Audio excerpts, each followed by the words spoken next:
And we're on the air. Hello. I gave it my own spin. Yeah, no, that was good. I never thought of that. We're on the air.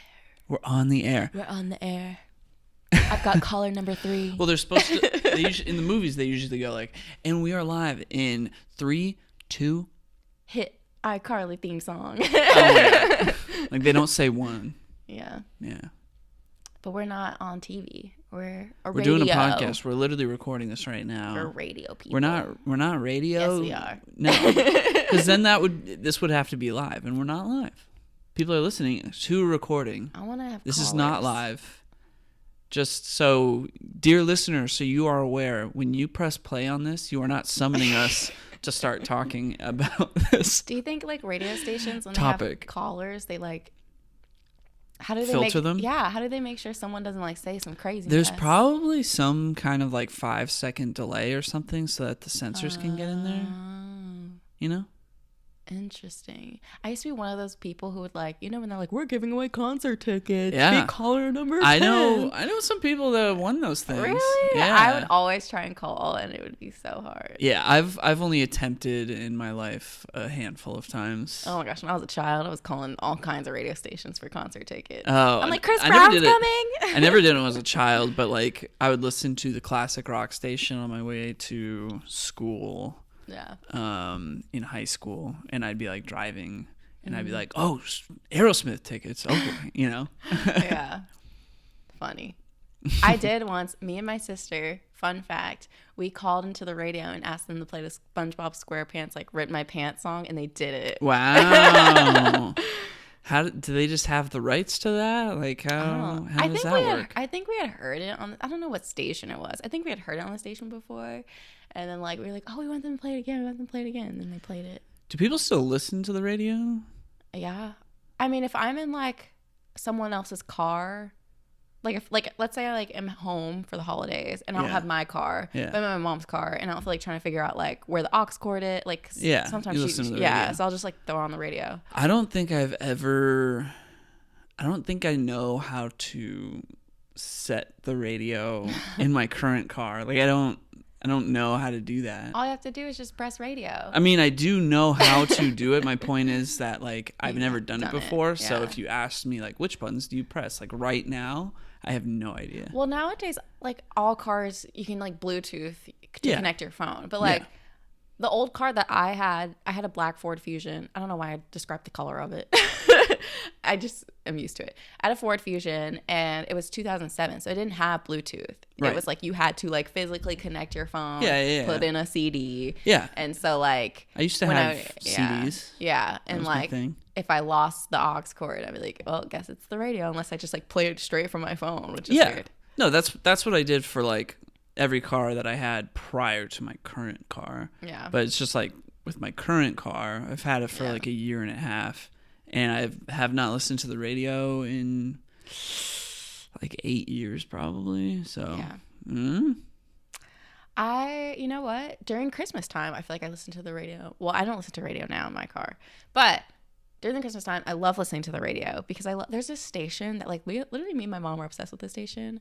When Christmas time happens, it's like her name's like Delilah or something like that. I don't even know if she still has a show. But there's this woman named Delilah, and her like little theme song was like Delilah. What was the radio station? I don't remember, but she would play Christmas music during Christmas time, and I used to love it.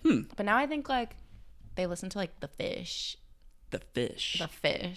What is that? I honestly think it's like a Christian radio station, but they listen to it during Christmas time because they play all the like classic Christmas music. That makes sense. Yeah. I remember, let's see. So I used to listen to Lamont and Tonelli on 107.7 The Bone. That's in the Bay Area. It's the classic rock station. Lamont and Tonelli are, they're in the morning. And on Fridays, they do Dirty Friday, where they prank call people. Oh my gosh. But it's like people who listen to the show will call them and be like, hey, could you prank call like my husband or like my wife or like my brother or whatever. And they'll give them like some specific situation where it's like they hired a guy to paint their house recently, but he did a bad job. So he'll call in pretending to be like the paint company, and hilarity ensues. Oh my goodness. It's always good. And at the end, it's like, well, you're on the radio. Oh my gosh. Ridiculous. I love radio stations like names and like the little jingles they come up with. Like there's one when I lived in Georgia and it's called 95.5 The Beat, but they would always be like 95.5 The Beat. Yeah. And it was literally just always stuck in my head. Yeah. 107.7 they go 107.7 The Bowl. Yeah. Like it's just like, how did they come up with this? It's so dumb. Yeah. I remember I think San Jose, this is when I was in the Bay Area. San Jose State had their own radio station. And I remember I was looking for new radio stations one day, and I found one where it was like they were playing video game music, and then it was like Princess Peach here, help me save Mario, or it was like help me get saved by Mario by listening to this new music or something. I was like, this is a whole radio station? And then later when I went to that radio station, it was not that at all. And then I realized that the day I listened to that radio station was April Fool's Day. So they pretended that it was like a rebrand to a video game music station on April Fool's Day. And they did that because it's like the San Jose State radio. Yeah. Yeah, no, like legit. I was pretty upset. I was like, oh man, I thought this was like a good find, but no, it's just some students pulling a joke. I wonder like what makes the station be on AM versus FM. I mean, everything I listened to was on FM. Yeah. Like, do you remember how like Disney had its own station called Radio Disney? Yeah. Wasn't that on like AM? I don't know. I think well, so. there's XM as well. Right. That's like anywhere, right? Yeah. Sirius, like Sirius XM. XM. Yeah. That's like you can listen to that countrywide. Yeah. FM was. Is that where you like listen to like local. NPR and things like that? Is AM? What local? Does that mean? Or I don't know. I never listened to AM radio. Yeah. I feel like I feel like Radio Disney was on AM. I feel like when I was a kid, that would make sense. Switch it to AM. Well, yeah, if you switch it to AM, would that be countrywide as well? I don't know. Well, nowadays you just go on Spotify. I'm sure you can listen to Radio Disney there. Yeah. You know. Yeah. Radio. So that's why I asked. Started this whole conversation. Like, do people still listen to radio? I mean, yes, but like, I guess older people do. I just wonder how the business is doing. You know. Yeah. It's just there's so many freaking commercials, so many advertisements. Yeah. Yeah. And then everything's the clean version. Yeah. So we're 10 minutes into this. I'm like sweating. I don't feel well, so I'm just struggling. Yeah. What are we here to talk about? What are we doing? Who even are we? Welcome back to the Content Swap podcast. You are joined by Parker and Aaliyah. And we are here to do our final wrap up of the holiday Christmas swappage. This went by so fast. I feel like the Halloween one, like our October month, went by forever. Like it took forever. Well, we did that. That was like 4 episodes that we did. I mean, this was 3, but it still felt like it went so fast. It's been 2 weeks since we recorded the first Christmas swap episode. Yeah. So, in that sense, it's felt very quick. Yeah. It just kind of came and went, and we did it. I feel like just December in general it just flew by. Oh, yeah. I'm like, where is time going? It needs to slow down a bit because I'm not ready to get back into... We were just at Thanksgiving. I know. Yeah. And I'm not ready to get back into the semester. Well, for our final Christmas swap episode for the year of 2022, what are we doing? We're here to talk about... Sorry. Sorry. We're here to talk about 2 movies. I was assigned a movie. My brain didn't process. You're like, what are we even doing here? What are we talking about? Talking about 2 different movies that we watched. Yeah. Christmas related. Yeah. Are you ready? I'm ready. I'm sorry. I'm slow processing right now. It's okay. So the movie that you assigned me for the last movie was Last Holiday. Yes. This was released in 2006, and it stars Queen Latifah and also some other actors grace the screen, such as LL Cool J, Giancarlo Esposito, the guy from Leverage, and some other people. And those are all the people whose names that I know. So Queen Latifah plays this character. Her name is Georgia Bird. She works for a department store in the cookware section. Mm-hmm. And by working there for so long, she has actually developed an affinity for cooking. Mm-hmm. And so she cooks using these cookbooks and recipes all the time at home. And she makes these really fancy meals for the kid that lives next door to her. But she never eats the meals herself. She's always just eaten lean cuisine. And yeah, but she still likes to cook all the time. Mm-hmm. And she seems to have somewhat of a talent for it. Mm-hmm. Anyway, she also... Oh, no, actually, wait. When she's cooking, she... in the first episode... I mean, sorry. In the first episode. When the first time we see her cooking, she's making poulet chapatoulas. Yeah. Literally, me and my mom are always like, poulet chapatoulas. I spelled out the whole thing. It's POULET space TCHOUPITOULAS. Poulet chapatoulas. Is chapatoulas a real French word? Like poulet is like French for chicken. Oh, but I have no idea. Is chapatoulas made up? Or is that like a real thing? Chapatoulas. Chapatoulas. I mean, that could be like a name of I don't know. It sounds like it just sounds like a funny made up word. Poulet chapatoulas. Well, I'm in there's an anime called Food Wars where they make food, right? Which I've been trying to watch and I've not gotten to it. And in like the 5th episode, I want to say, the main character makes shaliapin steak. Wow. So I don't know what shaliapin is. Or chapatoulas is. But there's some fancy words in the food community. Well, anyway, so this kid that lives like across from her, his name's Darius, and he enjoys all of her food, and she has this like scrapbook called Possibilities, and he's looking through it, and he notices that there's like cutouts of her face and some guy's face on like a married couple's bodies, and he's like, "Oh, who's that?" Yeah. And, she's like, he's just a possibility. Mm-hmm. And so it's this guy, Sean, played by LL Cool J, who works at the same place as her. And he sells barbecues. And she is just enamored with him. And he is clearly enamored with her. They both like each other. Mm-hmm. And so there's this whole scene where they are talking to each other.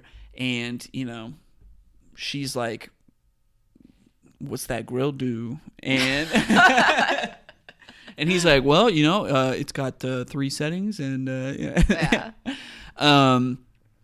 And anyway, she hits her head. Are we just going straight into that? You really combined 2 scenes. Did I combine 2 scenes? It's okay. All right. Yeah. They're talking. Well, I think it's important to note, like, Georgia is like she's like very shy and like kind of afraid to like put herself out there. Yeah. And so while it's very clear there's some sort of tension between her and Sean, she's like not taking the bait. Like, she's just like, "I'll just buy this. Like, I'll buy the grill." And like, that's kind of the end of the conversation.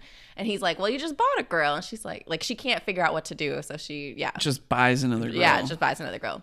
But eventually a little bit later, they're talking again, and he comes over she had done like a cooking demonstration. Oh, and he comes over and she's like, "Here, this is for you. Like, eat some." And they're talking, and she drops something, and they both go to pick it up, and as she gets up, she hits her head on a cabinet door. It's the worst nightmare. Yeah. So she hits her head on the cabinet door. She passes out. He takes her to the clinic that is attached to the store that they work at, because that's so this department store that they work at is called Kragen. Wait a minute. I think it's like Cragen's department store. Is it called Cragen for real? Cragen's his name. Oh my God. Yeah. Did you not realize that was his department store? Yeah, no, I did. No, I did. No, I'm just realizing. Oh, okay, no, okay. I'm thinking of two different. I'm thinking of Kroger and Hagen. What? Like those are two different types of stores in real life. Yeah.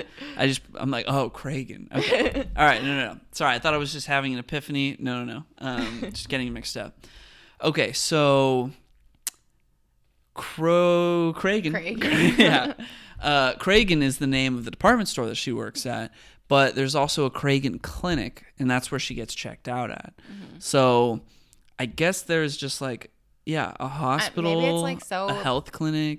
Maybe he's got. I think maybe it's just so like it's such a big. Is it like Costco? Store? I don't know. You know, because like Costco has optometry. Yeah, that's true. And like hearing, so it's not very clear why this clinic exists. Yeah, so there's a clinic attached to the department store. It's like if Macy's had a doctor, which is such a strange concept, but that's the movie. So she gets checked out and she gets a CAT scan. And she finds out from her CAT scan that she has Lampington's disease. Mm-hmm. And there are Lampington's lesions in her brain. And she has 3 weeks to live. So she's very sad. And she decides she's going to quit and basically liquidates all of her assets and says, I'm going to Prague because that's where like some chefs I really like are. I want to go on vacation. I'm going to just blow all of my money because I've only got 3 weeks left to live. So I'm going to go do that. I mean, I think it's important to hit on the note that this is like a really big thing for her because like I said, she's kind of scared to put herself out there. She's always kind of like lived under the radar. And so her boss sucks. He's terrible. Yeah, he's the worst. And so she like tells him how it is. And it's like, look, you suck. Like, I'm trying to tell you this information. You don't care about any of us, so I'm quitting. And then, like, she's, like, sitting at her house, and she's looking through her possibilities book. She's like, I really wanted to eat at this place, and I really wanted to, like, meet this person. I really wanted to do this, and, like, all these things that I never did, and now I only have 3 weeks to live, and, like, I had so many plans for my future. And so that's when she's like, you know what? Actually, let me just get all my money, and I'm going to go. Yeah. Yeah. So that's what she does. She goes. And also we find out that when she gets to the Grand Hotel Poop, the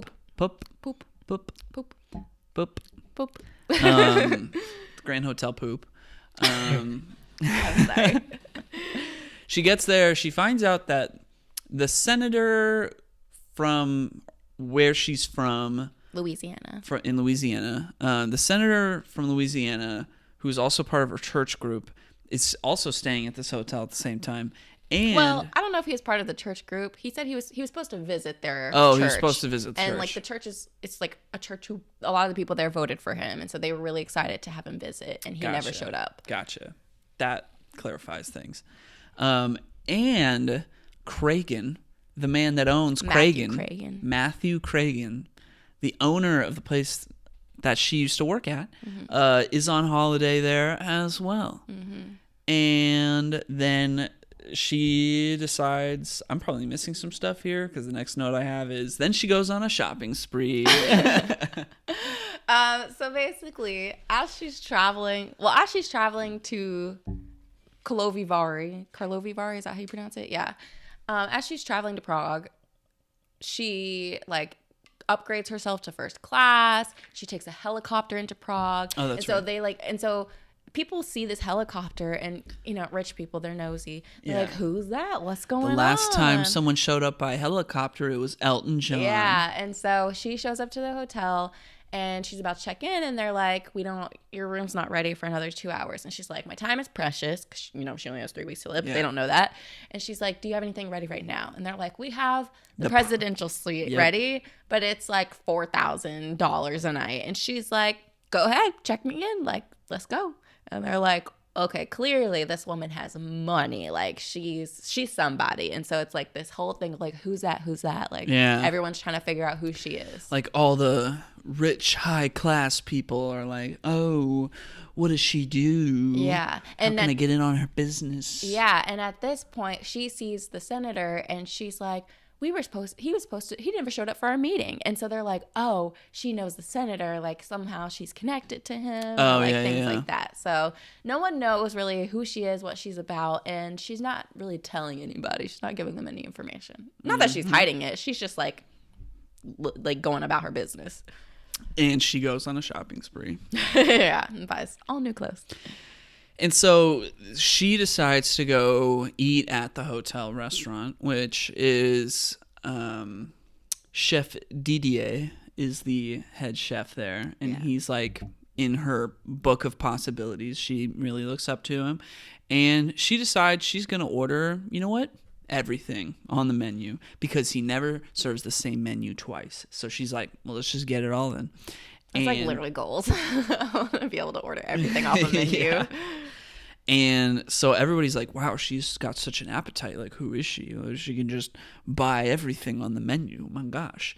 Mm-hmm. And Chef Didier is like, oh my gosh, I love this woman. She wants to eat all of my food. And so he, like, Cragen, while he's at the table with the Senator Dillings, by the way, that's his name.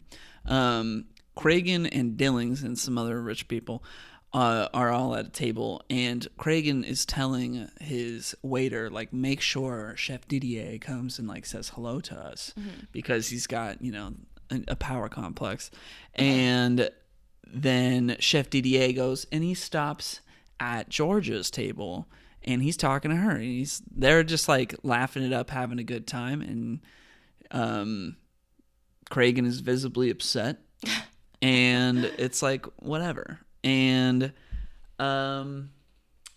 let's see. Wow, yeah, my notes just kind of just jump right ahead.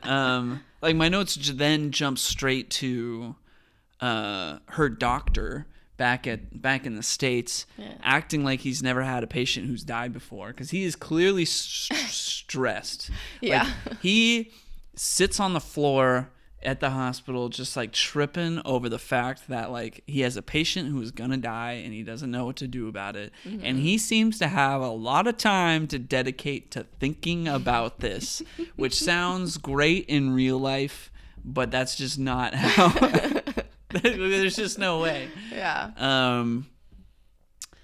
So that, I thought that was kind of weird. But he also, like, Sean is like, where's Georgia? She was acting weird and she's not here. So he's going to talk to her doctor, and her doctor's freaking out. And Sean's like, tell me what happened to her. And he's like, she's going to die. And it's like, oh, no. And it's super unethical that he even told him that. But, like, true. I never thought about that. Yeah. Anyway, then Georgia goes to the spa at the hotel. And Giancarlo Esposito he's the one that plays Senator Dillings. He joins her in the like hot tub, and he's coming on real hard. He's like, literally does not know the definition of personal space. Yeah, seriously. Like, literally get away from me. Yeah, he gets in so close. It's like, I know. And it's a spa, so I'm like, were they naked? Like, that's even worse. I don't know. I don't know the answer to that. Yeah. Typically in a spa, they separated by gender. Yeah, he had briefs on. Yeah. So it must have been like a community hot tub. Gotcha. Yeah, something like that. Anyway, let's see. I mean, gosh, yeah. The next note I have is that Cragen thinks that she's trouble. Yeah. And Cragen and his secretary notice Dillings and Georgia talking to each other in the hot tub, and he's like, she's trouble. And then like he makes out with his secretary in the elevator, and then Georgia gets on the elevator and she's like, hi, I see what y'all up to. yeah. And then the next thing I have is that they go skiing. You're notes really are all over the place. They really are. I mean, I just jumped from scene to scene. I'm just kind of commenting on things, but I'm not quite remembering the order of events. Got you. Yeah. So to back up things a little bit, backing up way back. Also when Georgia was like, so when she first got to the hotel and was saying like, oh, I missed a meeting with the senator. She also sees the secretary and she's talking about like Cragen's doing something, as Cragen does, and she goes up to the secretary and she's like, if it's any consolation, like he's gonna have a bad fourth quarter. Oh, that's right. Yeah. Oh my gosh. Yeah. All these little details that are like ultimately important that I just completely forgot about. Yeah. So to cut back to when Cragen and the secretary see her with the senator, and also they had confronted the senator and was like, oh, apparently she knows you, and the senator's like, I don't know that woman. And so then that's why he had gone to talk to her in the spa and was like, how do I know you? Like, did we go to this event? Like, were we both at this event? She's like, no, you were supposed to show up to my church group or like to church and you didn't. And that was a lot of people who voted for you and it meant a lot to them. And so like, shame on you. And so then when she hops in the elevator, or Cragen and the secretary like see her and they're like, oh my gosh, she does know him. Like maybe he was lying, that sort of thing. Yeah. And then so, they go skiing? I think so. I don't know. Well, yeah, she's like, I'm going to get on a snowboard and I'm going to try that. And she just causes mayhem. She, like, this actually makes no sense, but why not? It's a movie. So she is getting her snowboarding lesson, and if you've ever done a snowboarding lesson, like you do it at the bottom of the mountain. Like you get on the board for the first time and then you like take the bunny slope. And the bunny slope is like you go down maybe like a total of 30 feet over a long period. And she's like, she starts to kind of like, she gets on the snowboard and she starts to like slip away. And he's like, stop. She's like, I don't know how. And she goes down a massive slope. Like a black diamond. And then she's going down like what I guess is supposed to be like the bunny slope. Yeah. But then she kind of goes off the slope onto a different slope. And that's where like Cragen and Dillings and, you know, all the other rich people, this is a recurring group of rich people. So every time we refer to rich people, we are talking about this like group of 5 people. So the rich 5 are on this like slope and she comes flying in. They're like, this is a black diamond, and black diamond is like the highest difficulty or whatever. And she just goes flying, and then Cragen's like, well, I'm not gonna be passed up by her. So he's like whoosh, whoosh, whoosh. And then they're next to each other and he's like, hey, and she's like, ah! She like can't stop and she's just going so fast. Yeah, and she's like on his skis at one point. He's like, whoa! And it's like, ah!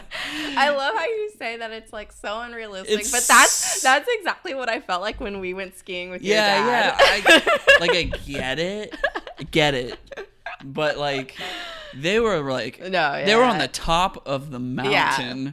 And she's like getting her lesson, and it's like, oh no, I'm going all the way down a whole mountain. Yeah. And it's like, that's not at all what would happen. I literally, when we went skiing with your dad, that is like what I thought about. So we went on like those like baby slopes. Yeah. Which that was fine. But then once we like, he like took us to that bigger one. Yeah. And I like didn't know how to slow down, and scary. I was zooming. Yeah. And I was just like, I'm just gonna pray. Yeah. I was like, because I don't know how to stop. Yeah. And luckily I got to a point where I just like kind of turned sideways and stopped. But yeah, and your dad was like, you were flying. I'm like, that I felt like Georgia. Oh my gosh. That's exactly what I was thinking about. That's funny. Well, the next note I have is that Cragen's secretary is very rude to the spa staff. Yeah. Yeah. So, I mean, just like the whole snowboarding scene, like it just happens, you know. It's just like for fun. And then she's like at the spa, she's getting a massage, and then Cragen's secretary is also getting a massage, and she's being super rude, and Georgia gets up and she defends the spa staff, and she's like, don't be so rude to them. And then and then she like bumps into the Rich Five again, and she's like, I'm gonna go base jumping. And Cragen's like, they invite her to sit. She goes to dinner again, and they invite her to sit. Yeah. And they're like, "What are your plans?" Like Cragen has this like whole plan for what they're gonna do. Oh yeah, because he's trying to. One of the guys in the Rich Five is some businessman. So Cragen's trying to do like a $500 million merger with this guy. Mm-hmm. So he's really trying to like, pull the strings and schmooze. Yeah. So he like has this whole plan of what they're gonna do, and they ask Georgia because now she's interacted with like the secretary, she's interacted with the senator a little bit, and so they're starting to like get to know her, and they're like, this woman's wild, like she's fun. And so they ask her like, oh, well, Georgia, what are you doing tomorrow? And she's like, I'm going base jumping. And they're like, why would you do that? And she's like, why not? And so they're like, that sounds much better than what Cragen had planned. So let's do that. Let's join you. Yeah, Cragen's like, we're going to a glass factory. Yeah, and he's real upset. Nope. Yeah, he's real upset that they don't care about that. And so then he's like, well, if we're going base jumping, I'm not going to watch. Yeah, he's like, I'm going to do it. Yeah. So then Georgia and Cragen are at the top of a dam, and they are going to jump off of this dam. And I mean, ultimately, like, they're both really nervous, but Georgia actually, like, she jumps, she parachutes down, and she's like, woo, that was great. Mm. And then Cragen is like, and like the other rich people are watching him, and he's like, I can't, the canopy is not attached to the... He's like, it's not rigged. It's not rigged. Bad mechanics. Yeah. Mechanical difficulties. Mechanical difficulties, can't do it, can't jump. And... because he's so competitive, and he does not end up jumping. And at this, like, his like friends that he's like with, they're all starting to see like how trash he is. They're like, of course he didn't jump. Like, we knew he wasn't gonna jump. Like, yeah, what a weak man. Yeah. Yeah. So then the hotel staff that she's been befriending the whole time, they think that she is awesome, and they're all talking about her. And then Cragen decides he's going to pay Fraulein Gunther, who is the floor valet. Apparently, she like cleans the rooms and goes through everybody's stuff. Cragen pays her to figure out, like, what does Georgia do for a living? And this will come back in a second. Now, at this point, like, Georgia's going to the farmer's market with Chef Didier. He tells her that the secret to life is butter. And she's like, whew, yep. And they're just becoming good friends. And then LL Cool J is like, I'm going to Prague because I want to tell Georgia how I feel about her because she's going to die. Something like that. Yeah. But then Georgia and the rich people decide they're going to go gambling. And they are playing, oh my gosh, what's it called? Not roulette. The one with the circle. Is that roulette? Isn't that roulette? That is roulette. Yeah, my bad. So they're gambling on roulette, and she bets on 17, and they're like, we'll follow you. And they bet on 17. And Cragen bets on whatever he wants to bet on. And 17 wins. And then she's like, I'm betting on 17 again. And they're like, don't do that. But you know what? We'll bet too. And 17 wins again. And Cragen, of course, bet on something else. And then she's like, you know what?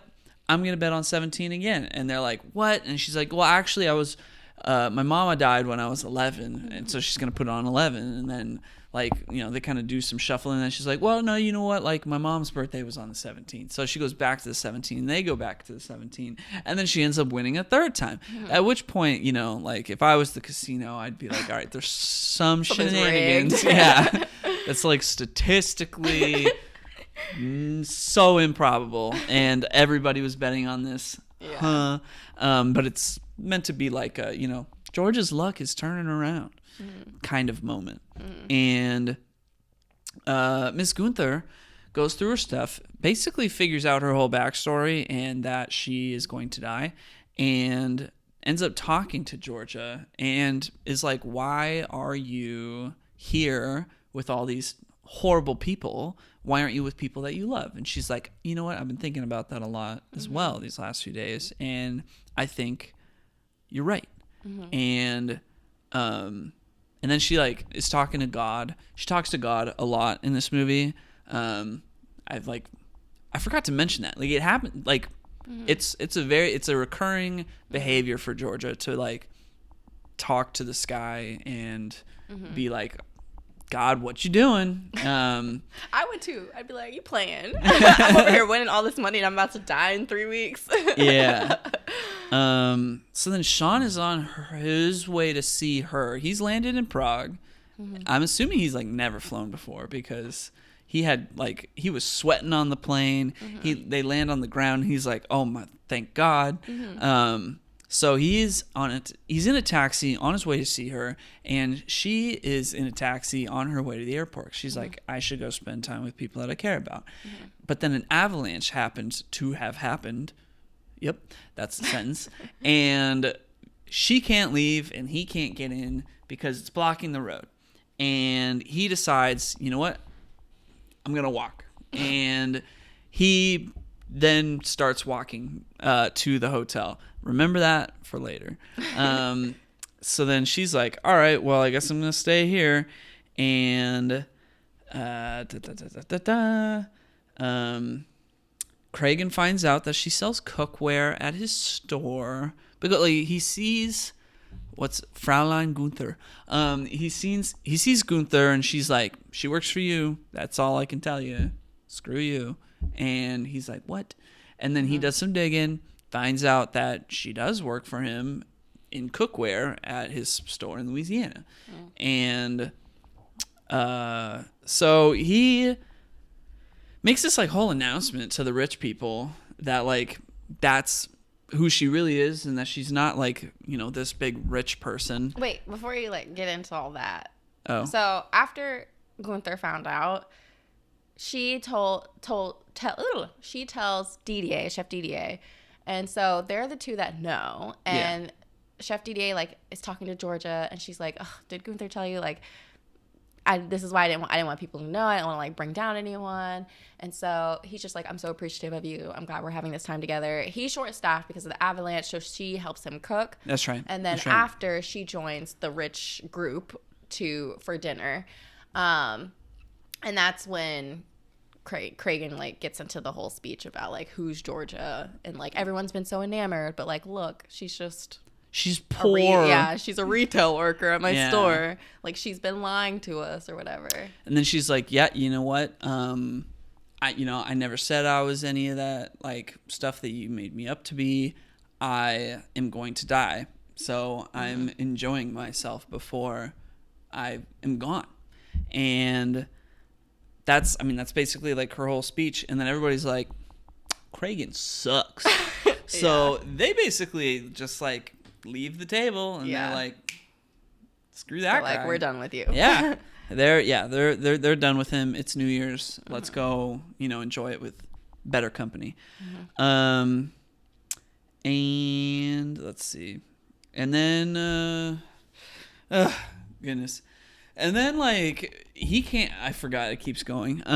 He can't, like, you'd think that would be the end of the movie, or something, or that we would start to segue towards the end of the movie. But no, there's still a whole nother scene with Cragen where after he's been rejected, now he's like sitting on a ledge, like on the top story of the hotel, and everybody's worried that he's going to jump off the ledge. And Georgia goes to talk him down, and he realizes like how great she is and like all that, and he needs to do better. He needs to do better.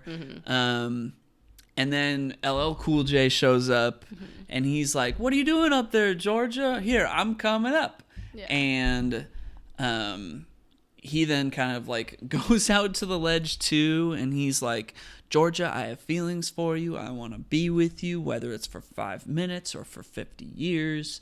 And she's like, dang. I know. She's like, God, how are you going to give me this man Yeah. when I'm about to die? But also simultaneously, back at home in the States with Dr. Gupta, he realizes that after he scans himself and another doctor with the CAT scan machine, that like these Lampington's lesions that were on her CAT scan are popping up on everybody else. And he realizes like, oh, the machine's faulty. Oh my God. Which, like, I would totally sue. 100%. Because she, like, she liquidates all of her assets because of this news. How did they not CAT scan anybody for, like, 3 weeks to like, not know is beyond me.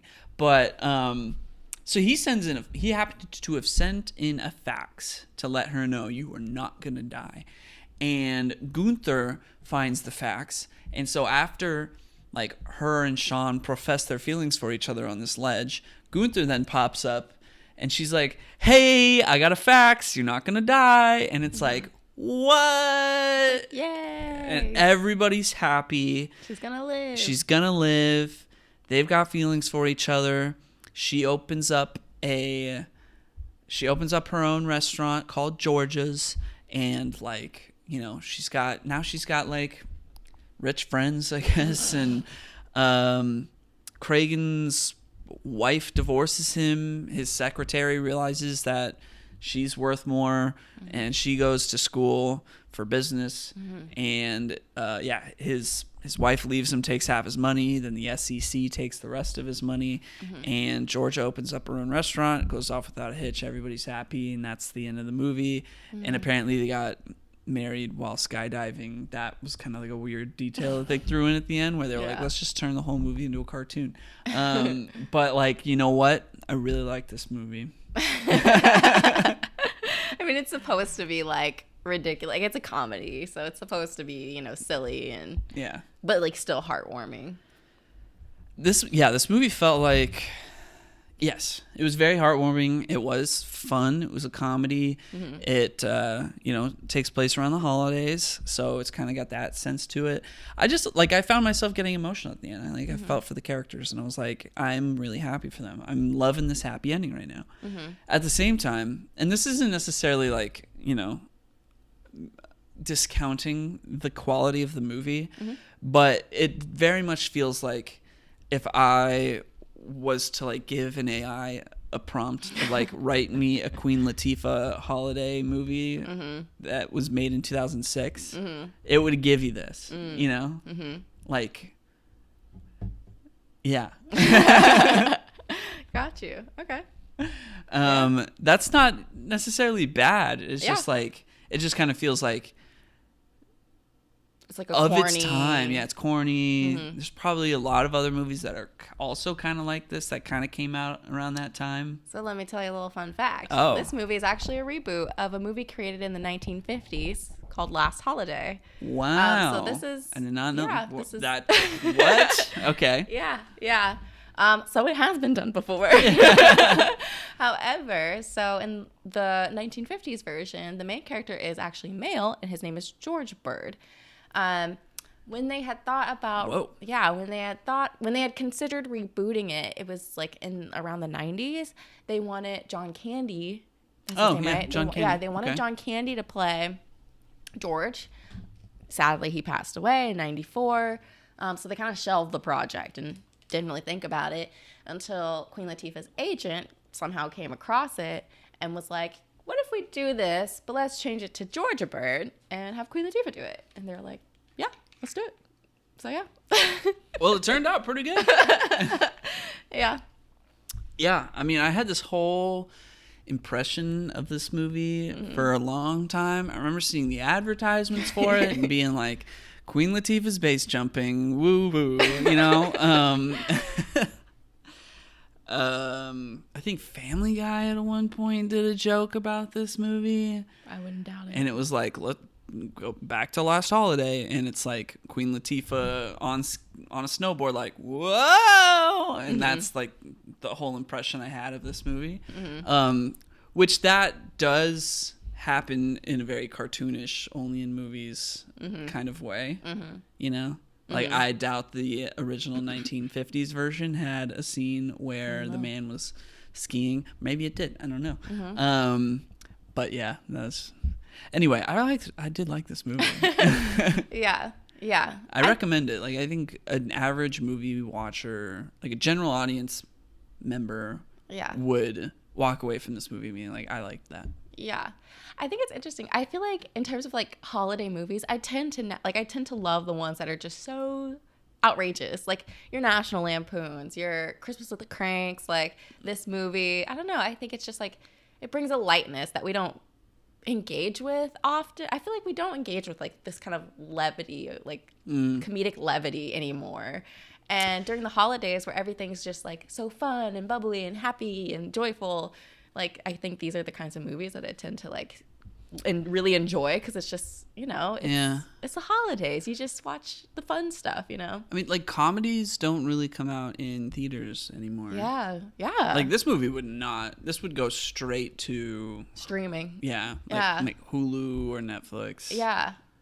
And I like really miss good... I talk about this with my friend Ashley all the time, because like the Judd Apatow group that like would always produce these like movies and come out with these movies. Like I used to love, like I loved those movies, and I feel like we really just like stopped. Yeah, we just don't have a really good like comedy anymore. I feel like We're the Millers was kind of like the last of that.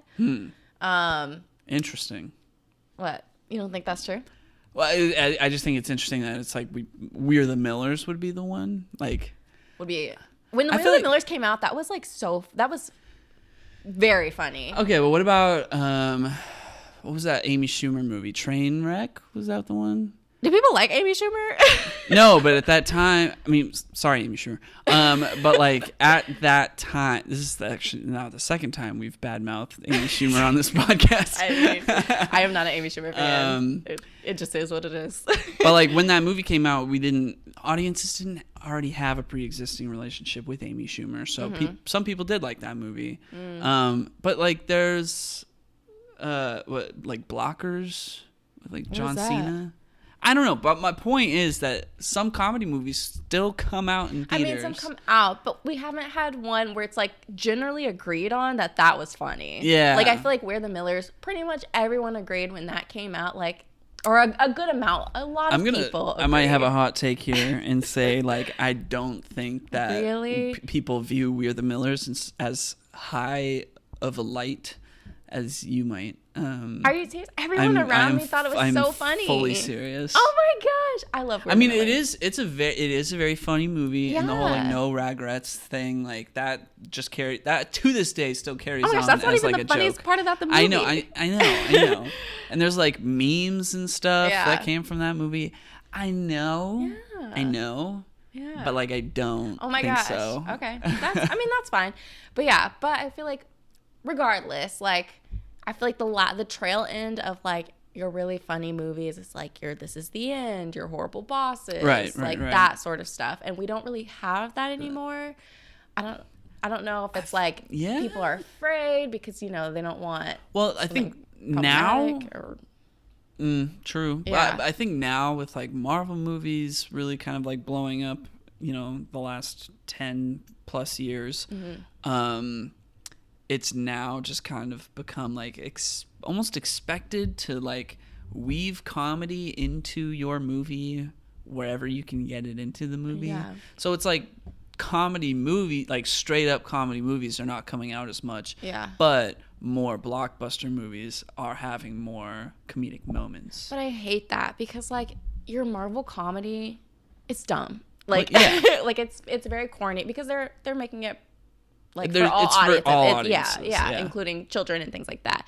Like I feel like we still need that kind of comedy that's definitely more adult centered. Like, I mean, you have your Deadpool. Like that's a great comedy, I guess.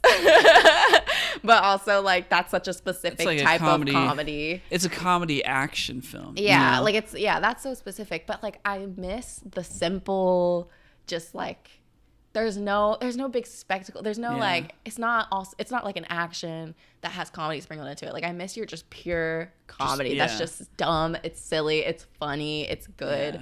Like we don't really have that anymore. Like we watched Bodies, but that was like a horror comedy. Yeah. You know? It's all this like genre mixing with comedy where you don't see a lot of movies that it's like just when you look at the genre, it just says comedy. Yeah. And the ones that we have gotten have not been the best. They're just like not funny. Well, that's the thing about comedy though. It's like how do you it seems like to me it would be so hard to make a purely comedy movie that is timeless. Yeah. Like and that's, you know, like when we look back on old comedy movies, it's like some of that was like the humor of the day, but it's still sometimes like still funny. But I feel like jokes that were funny, I don't know, like I think maybe just like information just like moves so much faster now that like the comedic landscape is changing. Like what people find funny changes so quickly because of like TikTok. It's like because like I'll use TikTok as just the purest example. Because something is funny now does not mean it would be funny in a month. Yeah. And that happens so quickly because of TikTok. So I imagine it's super hard to make a movie that is funny to just audiences in general now. Yeah. Because that type of humor might not even be funny like 6 months after the movie comes out. So then like, is there a way to take...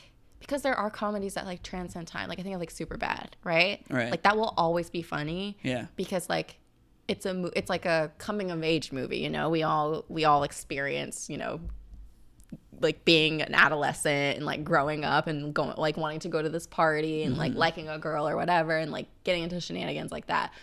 So like, is there a way to take things that are like experiences we all experience and like show the humor in it, so that it does transcend time? That is what makes things funny, right? Yeah.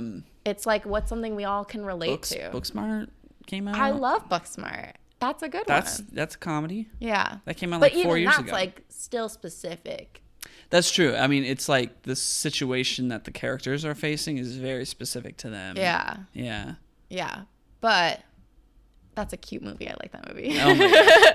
But yeah, but still, that's still so different from like something like your Superbad, your horrible bosses. We've all had a bad boss. We've all had like a boss we just really dislike. Maybe we've just we've joked about everything. Everything. Impossible. And there's nothing left to joke about. Impossible. There's no way. There's humor in everything. People will only find America's Funniest Home Videos funny now. That's what TikTok is. Honestly, I never thought about it that way. That's so funny. It's just constant a constant feed of America's Funniest Home Videos. Oh my gosh, I want to watch that show now. It's been so long. I want to see if it's still funny. Yeah. I feel like when I rewatched some AFV when I was in like high school, it was not actually funny. Some are. I don't find humor in people getting hurt. Yeah. Like, I mean, I think it's funny when people like slip, but like, there was a lot of like hits to the groin, and I'm like, that's not funny. It's funny. Like TikToks that are funny are just funny, but like AFV back in the day was like Tom Bergeron had to be like, "Don't let Grandma do this." Had to be narrated. Right. That's so funny. Yeah. But some of them are really, I don't know. It's very much family humor, like, right. You know? Right. But I don't know. We got on a wild tangent about comedy, but... I mean, TikTok is also not all America's Funniest Home Videos. Like, some people do scripted stuff on there. Yeah. Some people will just, like, I don't know, cook. There's all kinds of content on TikTok, but, like... Yeah. That's so funny. Yeah. Any other thoughts before I get into like some quick facts?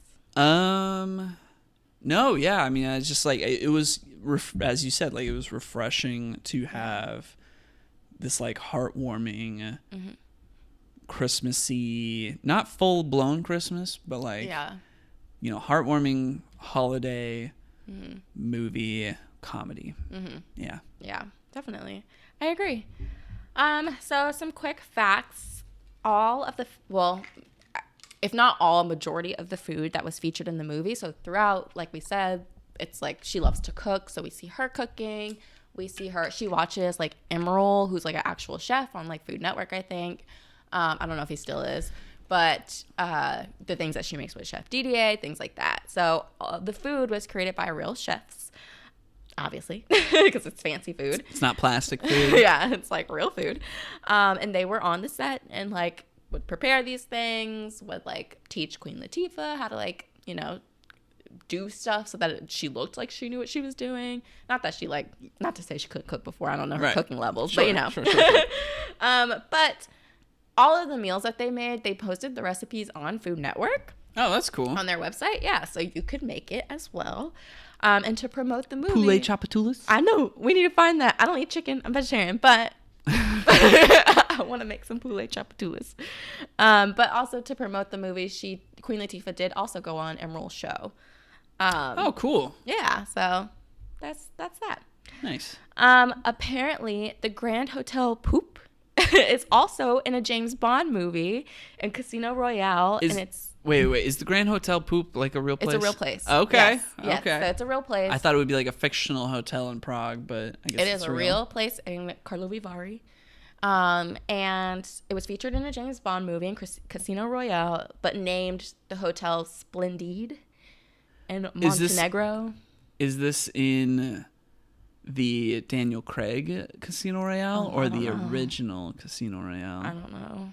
Yeah. I didn't know there was two. Yeah, there are two. Gosh, that's why I don't watch James Bond. Oh my gosh.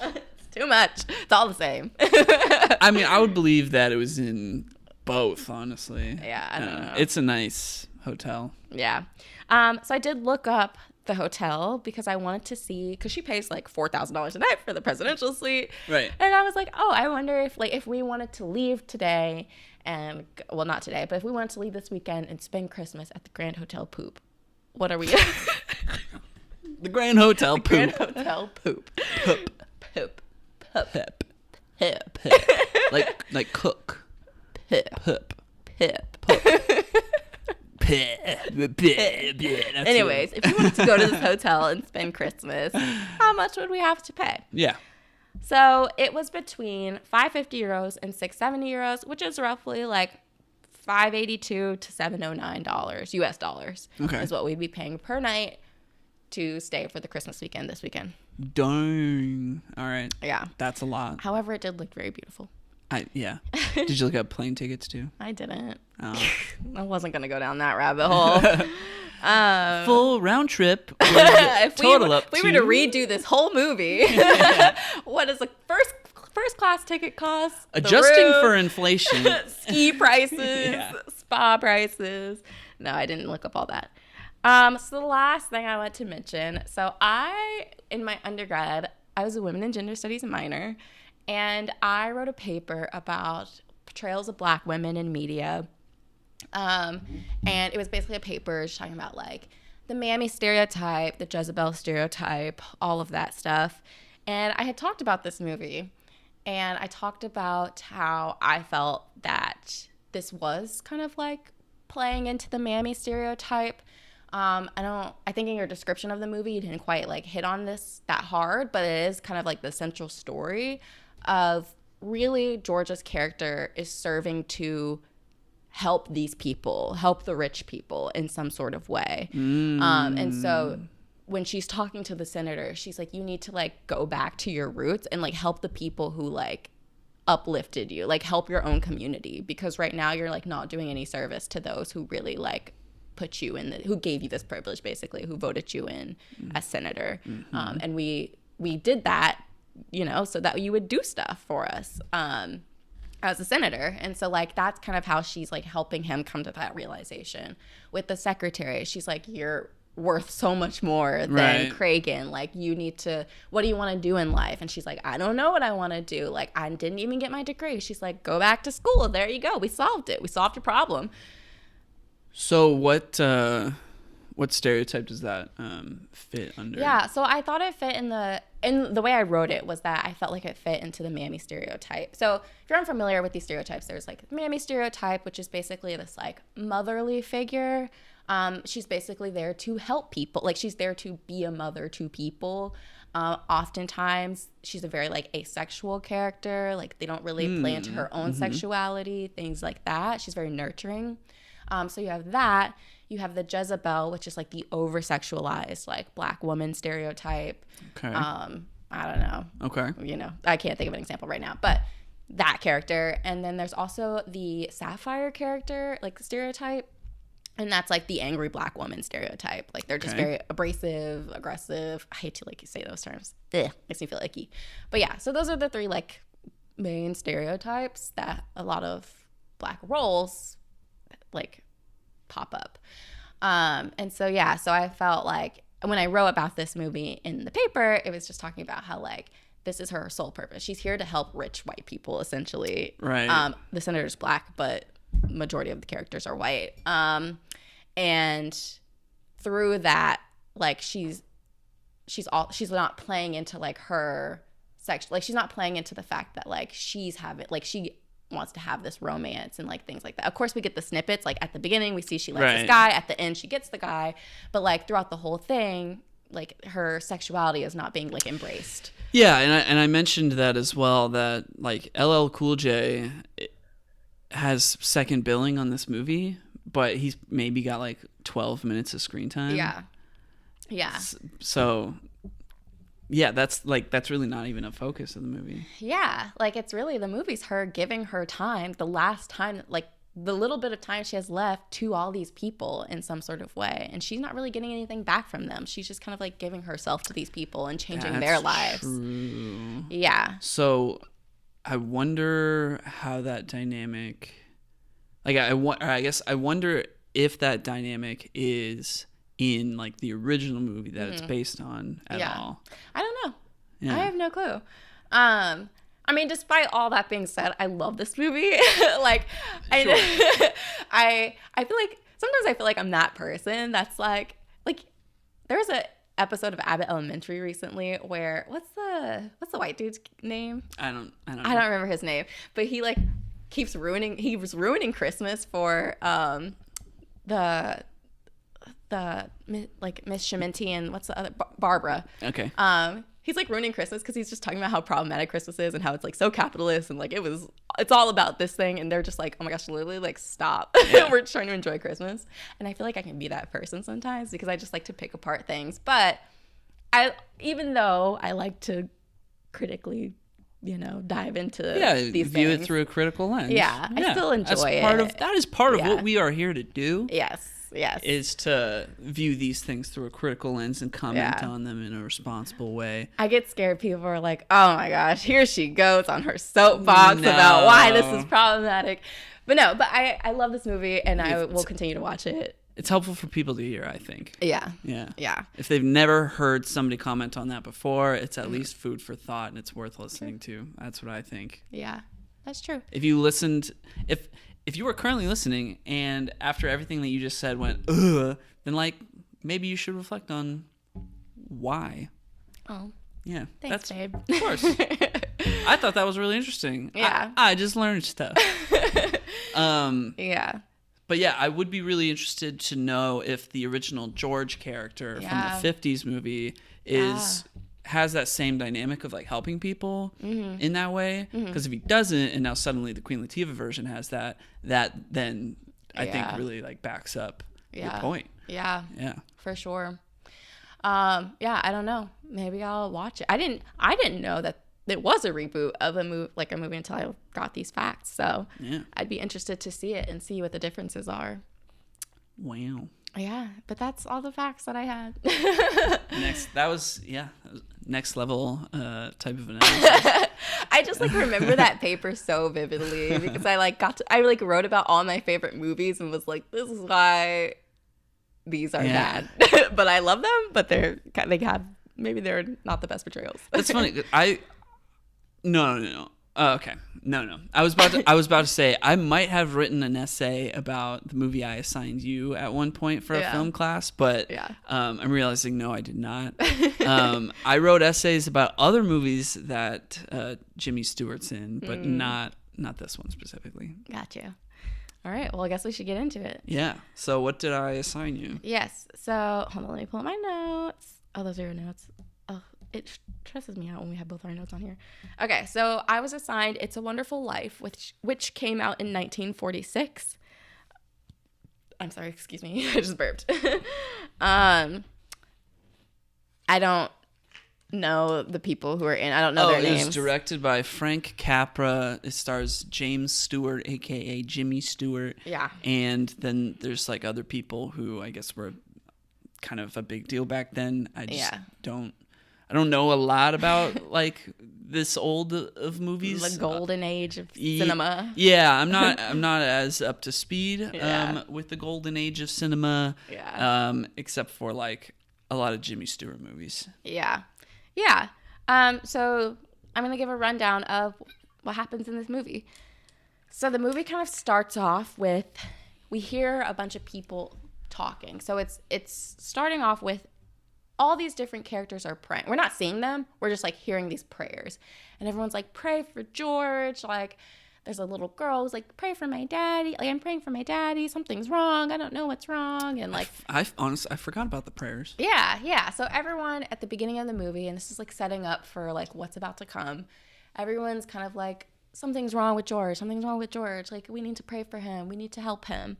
And so in response to these prayers, we get this visual of like the galaxy. Yeah. It's like a few galaxies. Yeah, it's quite interesting. And like these different galaxies are talking, they're communicating with one another. Yeah. And so I wrote down in my notes, the universe is discussing who to send to help George. I'm assuming it's like, I wonder why they chose to like portray galaxies when it's like kind of like God. It sounds like it's like God. Like God. Yeah. And they're like, let's send Clarence. Yeah. And Clarence is like, oh, I want to earn my wings. So yeah, like send me. I'll do this job. I'll help George. And he's like, what am I working with? And they're like, well, let us give you the backstory on George so that you can be sent to help him. And that's kind of where we start our story. And so we get a picture of George when he was a young boy. And we learned that when George was a young boy, he was playing with his little brother and some friends. And they were kind of like sliding down this like frozen like pond or river or whatever. And at one point, his little brother falls through. So George jumps in, saves his brother. Falls through the ice. Yeah, falls through the ice, and he's like drowning. And so George jumps in, saves his little brother. But due to that, he lost hearing in his left ear. Oh, yeah, from like an infection that he got. Yeah. And so cut to a little bit, we see still a young boy, George, and he's working at a drugstore for this man, Mr. Gower. Mr. Gower. Yeah. And Mr. Gower is kind of like being grumpy. And we learn that his son had just died of influenza. Yeah. And he received a letter about that. And so he's grieving. Yeah. Supposedly, it's supposed to actually be like the Spanish flu pandemic. Dang. Yeah. That's rough. Yeah. So he's grieving. And as he's grieving, he's putting together like an order for a customer. And he wants little George to deliver it.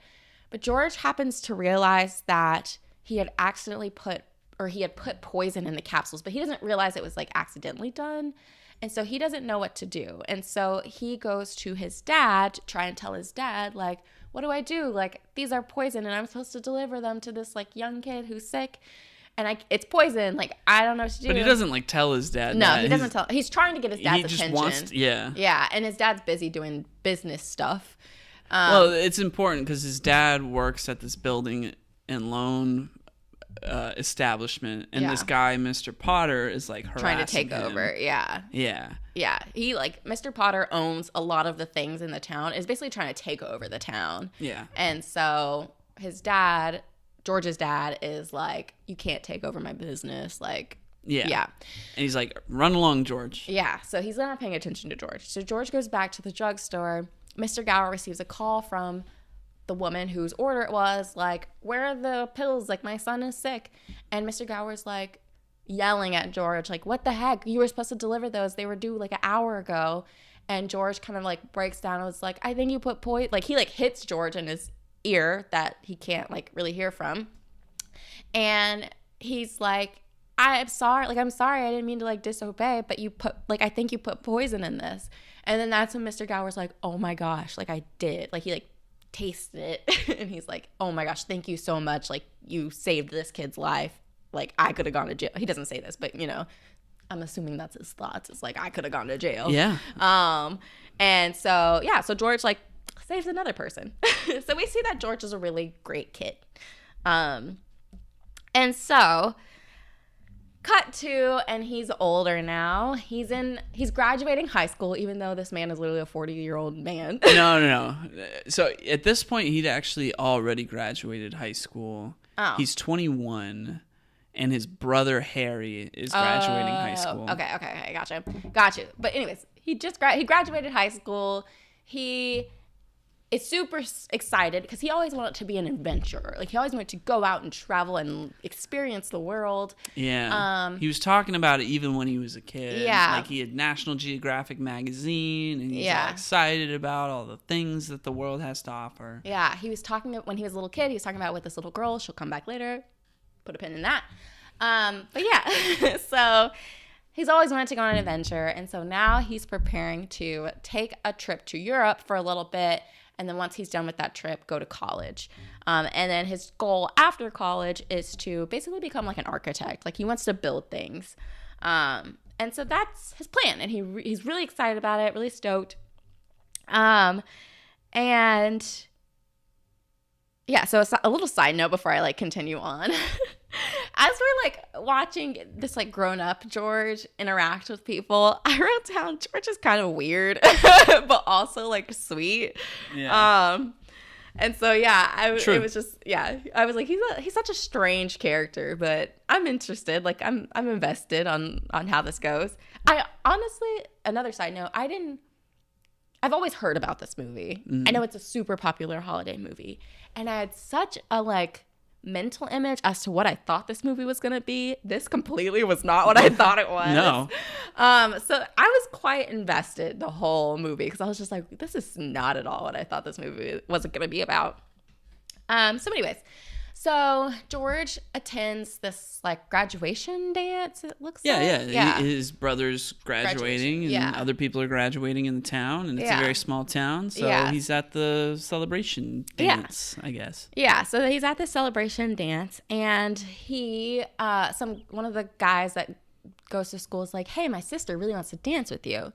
Like, have a dance with her." Mm-hmm. And he's like, "Okay." And so he dances with her, and she's like, "Did you not recognize me? Like, it's me, Mary." And that's the little girl he was telling his plans to when they were children. And the little girl, when we see that clip, she was like, "I will always I love you. Like, I'll always love you. I want to be with you." She like whispers that in his ear that he can't hear out of. Yeah. So she's always had her eyes set on him. So now they're both older, and she's like, "It's me again. Hello." I'm still here. At some point later, he's like, "How old are you?" And she's like, "I'm 18. Oh my gosh. Gross.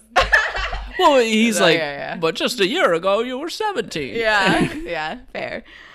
So after this dance, they're walking, they're talking, you know, he's sharing like, "I'm going to go off and go to Europe and do all this and become a builder of things and all this stuff." They also fell into a swimming pool. Yeah. It's not... I have a fun fact about the swimming pool, which is why I'm inserting the swimming pool into your description. Because there's...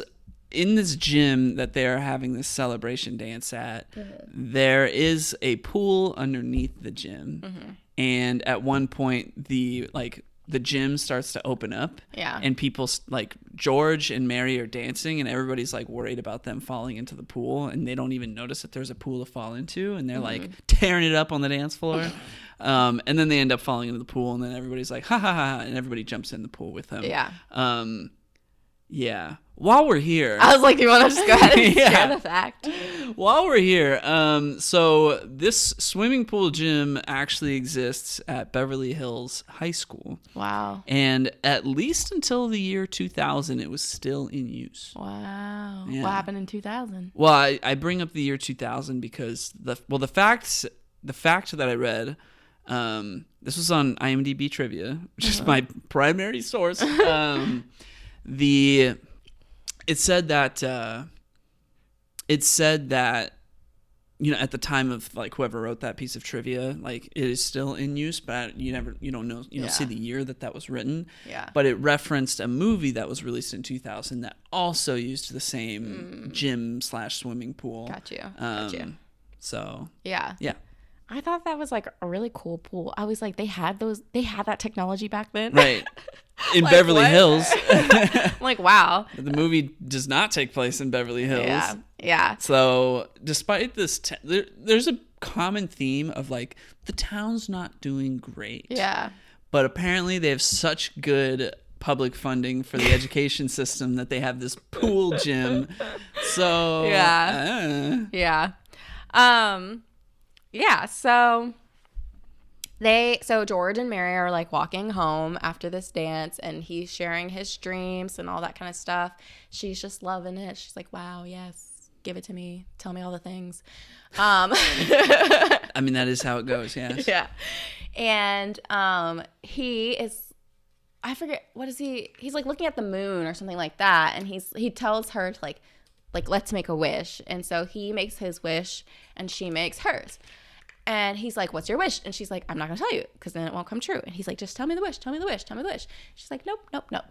And she's also wearing like a robe because they had been in the pool. And so she's all wet. And he's wearing these like giant pants that he's like holding up. Go ahead. While we're on the topic of the moon, I think it is important to talk about how he's like, oh, what do you want? You want the moon? I'll lasso around it and pull it down here for you. Yeah. And I mean, that does come back later, but I wanted to call attention to that just because that is like a famous part of the movie. It's a famous line, like a romantic line. You remember Bruce Almighty? Yeah. I love that movie. Yeah. There's a part where Jim Carrey like pulls the moon down closer. Oh yeah, Bridget Aniston. Yeah. And that's a reference. That's in reference to that. Wow. Yeah. Didn't even catch that. I mean, I don't think about Bruce Almighty like that. Yeah. But yeah. They like show the clip from this movie in Bruce Almighty, and then he does it. Got you. Cute. Yeah, so like at this point I'm like, George is a sweetheart. Like he's so cute. He's so adorable. But then like somehow her robe comes off and she like runs into a bush. And he's just holding it. He's like, "Oh, I got your robe. Maybe I won't give it back. This is a very precarious situation." Yeah, and she's like, "Give me my robe." And he's like, I don't know. I don't think I want to. All I can say to that is it was a different time. They did not have this type of... The exposure that we have to just like basic sexuality now, was virtually just absolutely non-existent then. Yeah. Other than like what your mother told you, you know? Yeah. So... Yeah. So, yeah. The only excuse I can give for behavior. Yeah. At that moment, I was like, oh, snap. There goes my... No. I mean, he's still a nice person.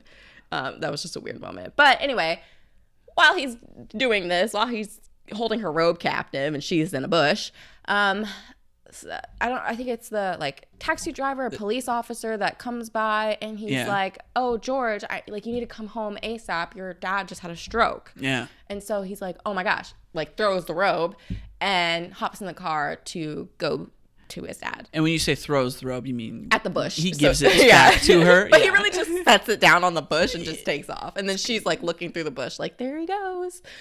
So, with the robe on. I feel like that's good to clarify. Yes. So George's dad has a stroke and passes away, sadly. Yeah. And so for like months.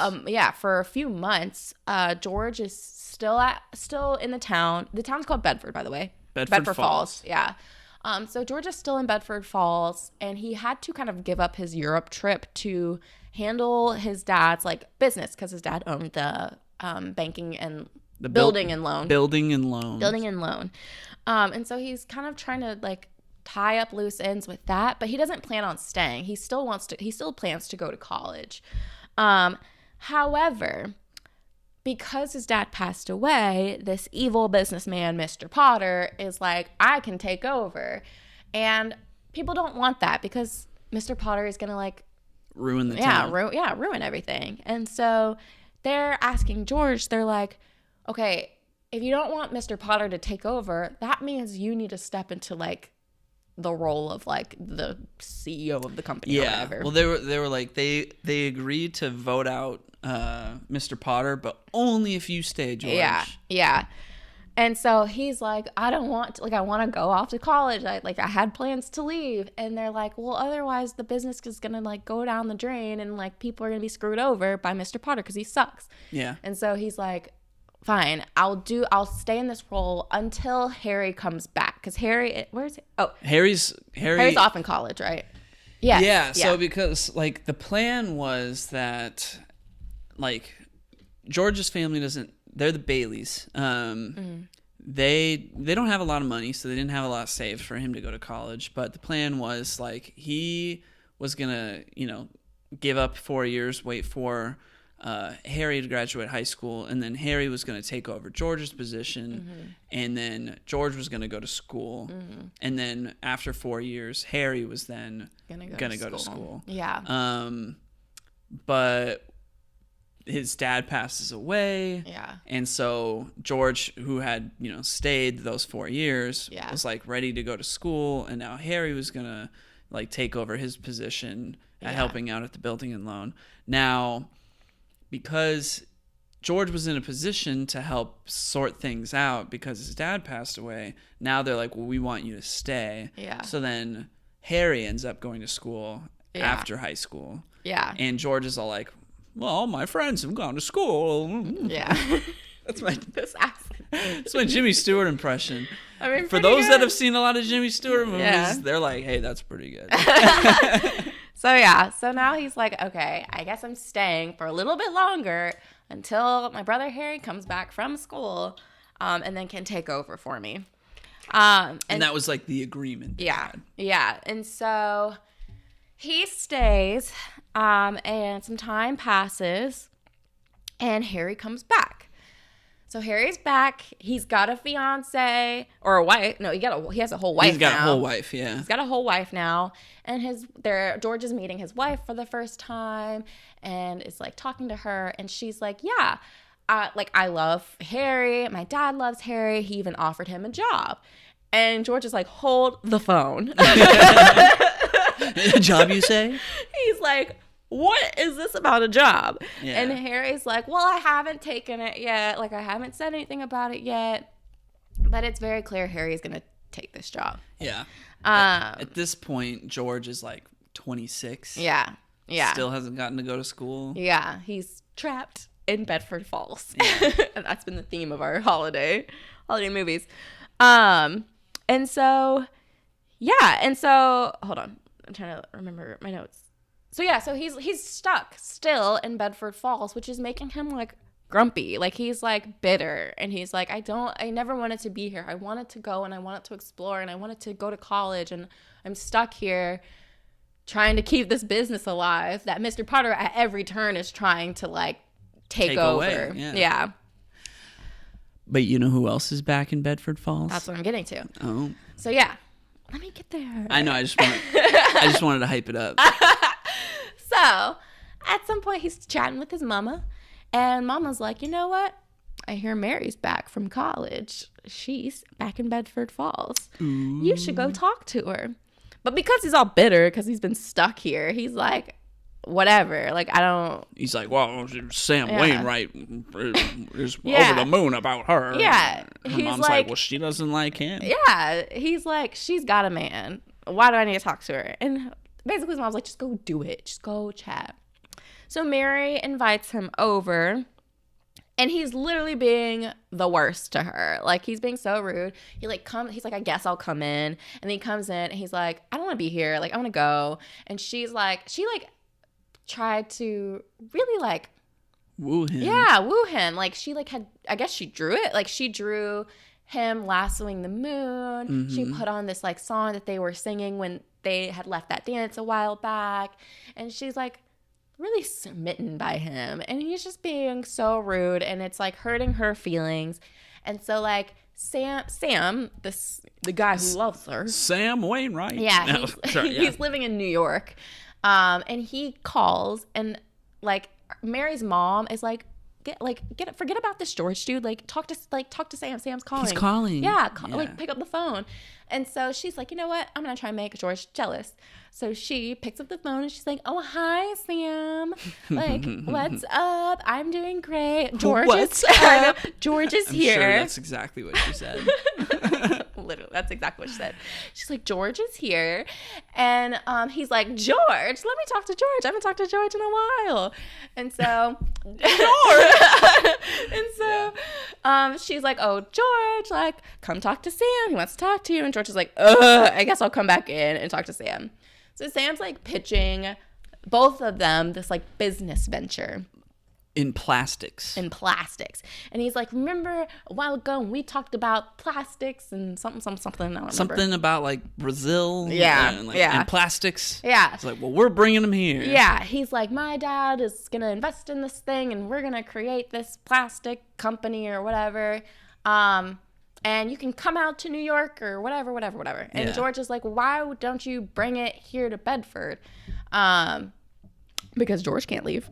He's trapped. So he's like, why don't you bring it here to Bedford? And Sam's like, that's a great idea. I'll chat with my dad and see about that.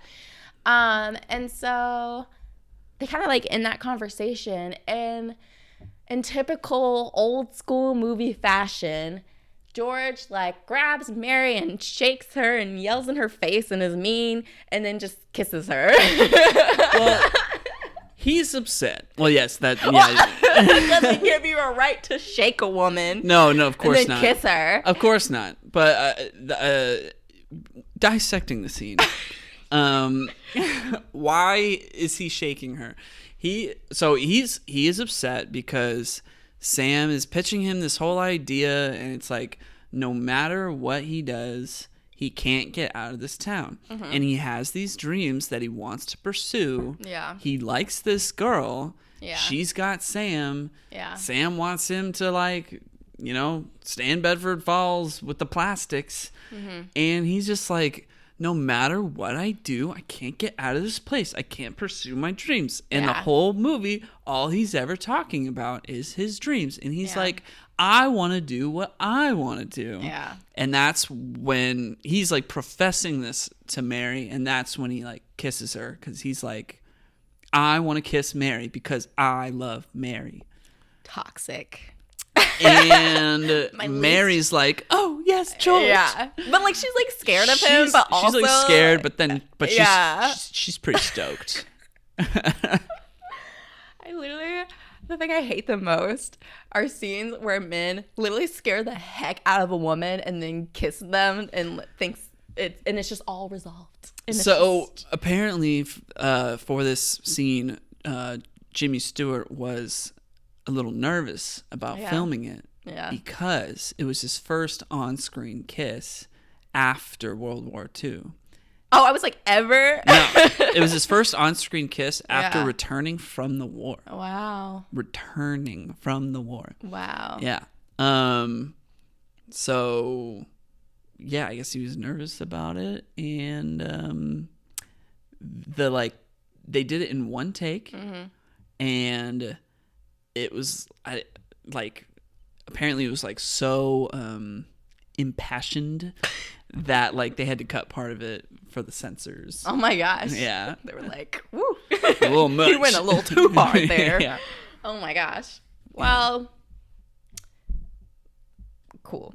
That's just a fact I had. It was in there, so I thought I'd say yeah. Yeah. Anyway, despite the toxicity, they get married. And we're happy for them. Yes. Right? Because they're like sweethearts from back in the day. Ahead, like, what, 12 years? Yeah. So they get married. Years. Yeah, they get married and they have $2,000 to go on the honeymoon of their dreams. And they're like, Oh, yeah. No, yeah. Sorry. I got ahead of myself. Yeah. Yeah. You're right. My bad. I'll slow stop. your roll. Yeah. Oh. Let me explain Yeah. the movie. We are not 10 years ahead yet. We are. Yes. They get married. Yes. Go on. So they get This married. is a very pivotal scene. It is. Let me handle it. All right. So they get $2,000 to go on the honeymoon of their dreams. And they're like, we're getting out of here. He's like, I get to travel somewhere. I'm with my honey. And we're going to go. So they hop in the car. They're all excited. And everyone's at the building and loan. And everyone's running there. And then, so they're like, what's going on? Mary's like, let's just go. And he's like, no, like, what the heck is going on? Why are they all going there? So he runs over to building and loan, and the doors are closed. And so he unlocks the doors, closes it back up, and goes to his uncle who's in the building. And his uncle's like, oh, this is so bad. Like, we don't, they don't have any money. Yeah, they don't have any money. And Mr. Potter is like trying to take over because we don't have any money, and like all these folks they want their money, they want their they found out that like none of their money that they have here is okay. They don't explicitly say this in the movie, but this is representative of like the stock market crash. Yeah, it's like the Great Depression. Yeah, like what like triggers the Great Depression. Yeah. And so they're like, the people are like they run in and they're like, give me my money. Like, I had this amount of money here. Like, I want it. We don't have any of your money. So they're in a pickle. And Mary comes in. And he's telling them, he's like, look, please don't take your money. Like, please don't try and take your money out. Please just hang in there with us. We don't want Mr. Potter to come and take over. Like, I promise you, if he takes over, it's going to be really bad news for all of you all. Like, so-and-so bought a house for Mr. Potter, and, like, it's a piece of crap, and they are paying so much for it. Like, just trust us. Just stay with us. Yep. And so Mary comes in and has that $2,000 that was for their honeymoon, and it's like, we have money right here. And so George is like, yes, I have money. Okay, how much does each person want? And they're like, well, you owe me $200-something. And he's like, whoa, there's too many of you all. Like, what can you just get by on right now? Like, yeah, it's like, until the bank reopens, yeah, what can you survive on right now? Yeah. And they're like, well, like $20. I guess $20. Yeah. And so that's what he does. He uses their honeymoon money to give to them, which means to support the people of the town. Yeah, which means he's still stuck in Bedford Falls. Yep, he didn't get to even go on his honeymoon. Doesn't even get to go on his trip. And so Mary decides, there was this like old broken down house, which is what that's why they made the wish back in the day. He was like, you throw a rock at a window at this broken down house and you make a wish. And so Mary she loved this house, and she was explaining to him back then, like, oh, this house is like so romantic, like it looks really bad right now, but like it's the home of a bunch of romance and I really love it, and like one of these days I want to live there. And so Mary and George obtain this house, they get this house, and Mary's like dedicated to fixing it up. Mm-hmm. And so so basically at some point the building and loan is not doing well, and so Mr. Potter, this is like far into the future now. This is like, I want to say his character is like 38 now. Yeah. And it seemed like the building and loan is just like never doing well. Like it's always running into struggles. Right. But people can afford to live. Yeah. And live comfortable. Yeah. In Bedford Falls. Yeah. And so Mr. Potter is still trying to take over. And so one of the schemes that he comes up with is to offer George a job. And he's basically, he brings George in. He's like, look, why don't you work for me? I'll pay you a salary of $20,000, which sounds like nothing to us, but is a lot back then. Yeah, I actually have the inflation figure. It was about $372,000. Wow. So that was for inflation. money. So yeah, that was like money. Yeah. He's like, I'll offer you $2,000. You come work. $20,000. You come work for me. And he's like, $20,000. Like, let me think on it. Like, can I let you know in 24 hours? And Mr. Potter's like, yeah, take your time, think on it, and just let me know. Like, talk with the wife about it. And then like George has this like epiphany and like kind of realizes like what Mr. Potter's trying to do. And he's like, well, what's gonna happen with the building and loan? And Mr. Potter's like, oh, don't worry about that. Like, obviously he would take it over. And so George is like, absolutely not. Like, I see what you try to do there. I'm not giving up this business that my dad worked hard for. I'm keeping it. Forget your money. So we kind of like see life go on. Like, Mary has 3 babies. George is still stuck in Bedford. The war happens. Oh yeah. I got ahead of myself again. The war happens, and like George cannot participate in the war because of his ear, because he is hard of hearing in his ear. So he's like, even with war, he's like still stuck like stay in home Bedford at the building and loan. Yeah. Yeah. And after the war, then he's 38. You're kidding? You're messing up my timeline. Yeah, I know. And I actually took pretty good notes this time. He's reached his final age of the movie. At that point. Gosh. I'm burning up. Okay. I'm going to try and get through the rest of this quickly because I'm not feeling very well. All right. Okay. So, so the war happens, all that good stuff. Oh, not good stuff, bad stuff. Yeah, no, that's not good.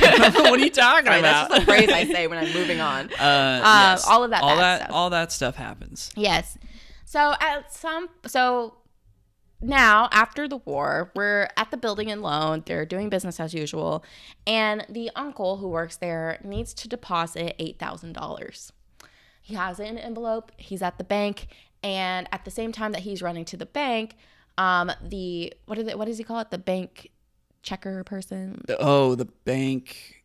Ooh. I don't remember the phrase. I don't remember the name of that. It's like an audit. Like they're auditing the bank, basically. Yeah, the bank auditor. Yeah. And so the bank auditor comes, and George is just like talking to him and is like, yeah, like, let me show you, everything you need to see, yada, yada, yada.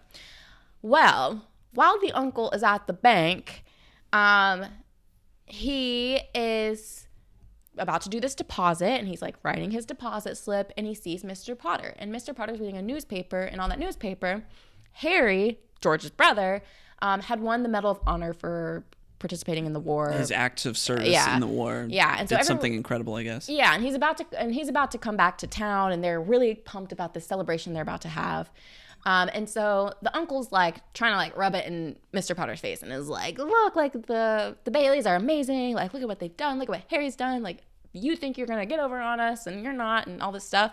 And while he does that, he accidentally like folds the envelope of the $8,000 in the newspaper and hands it back to Mr. Potter. And so he goes up to do his deposit, and the bank teller is like, okay, where's the actual deposit? And he's like, what are you talking about? And he's like, I handed it to you. He's like, no, you didn't. And he's like, oh no. Looks in his pocket. It's not in his pocket. And he's like, oh my gosh. So he's like walking around the bank. He's like, what did I do with the money? He's trying to retrace the steps. So he leaves the bank, not even thinking like about his interaction with Mr. Potter. Yeah, for real. Yeah. Mr. Potter goes into his office, opens up the newspaper, and is like, oh snap, there's $8,000 here. I got my $8,000. Yeah. And he's looks like Mr. Uncle Man is like Mr. Uncle Man is like, where's my money? And he's like, I'm not gonna give him that money. Yeah. He's like, no, I'm keeping this. Like, I'm trying to take over their business anyway. If they lose $8,000, then they can go to jail because they've lost people's money. Yeah. So it's a win-win for him. So the uncle comes back to building and loan, and he's like, we got a real bad problem. I can't find this $8,000.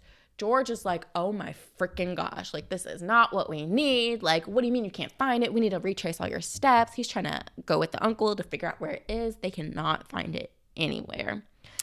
And so at this point, George is like, I'm done. I'm over it. Yeah.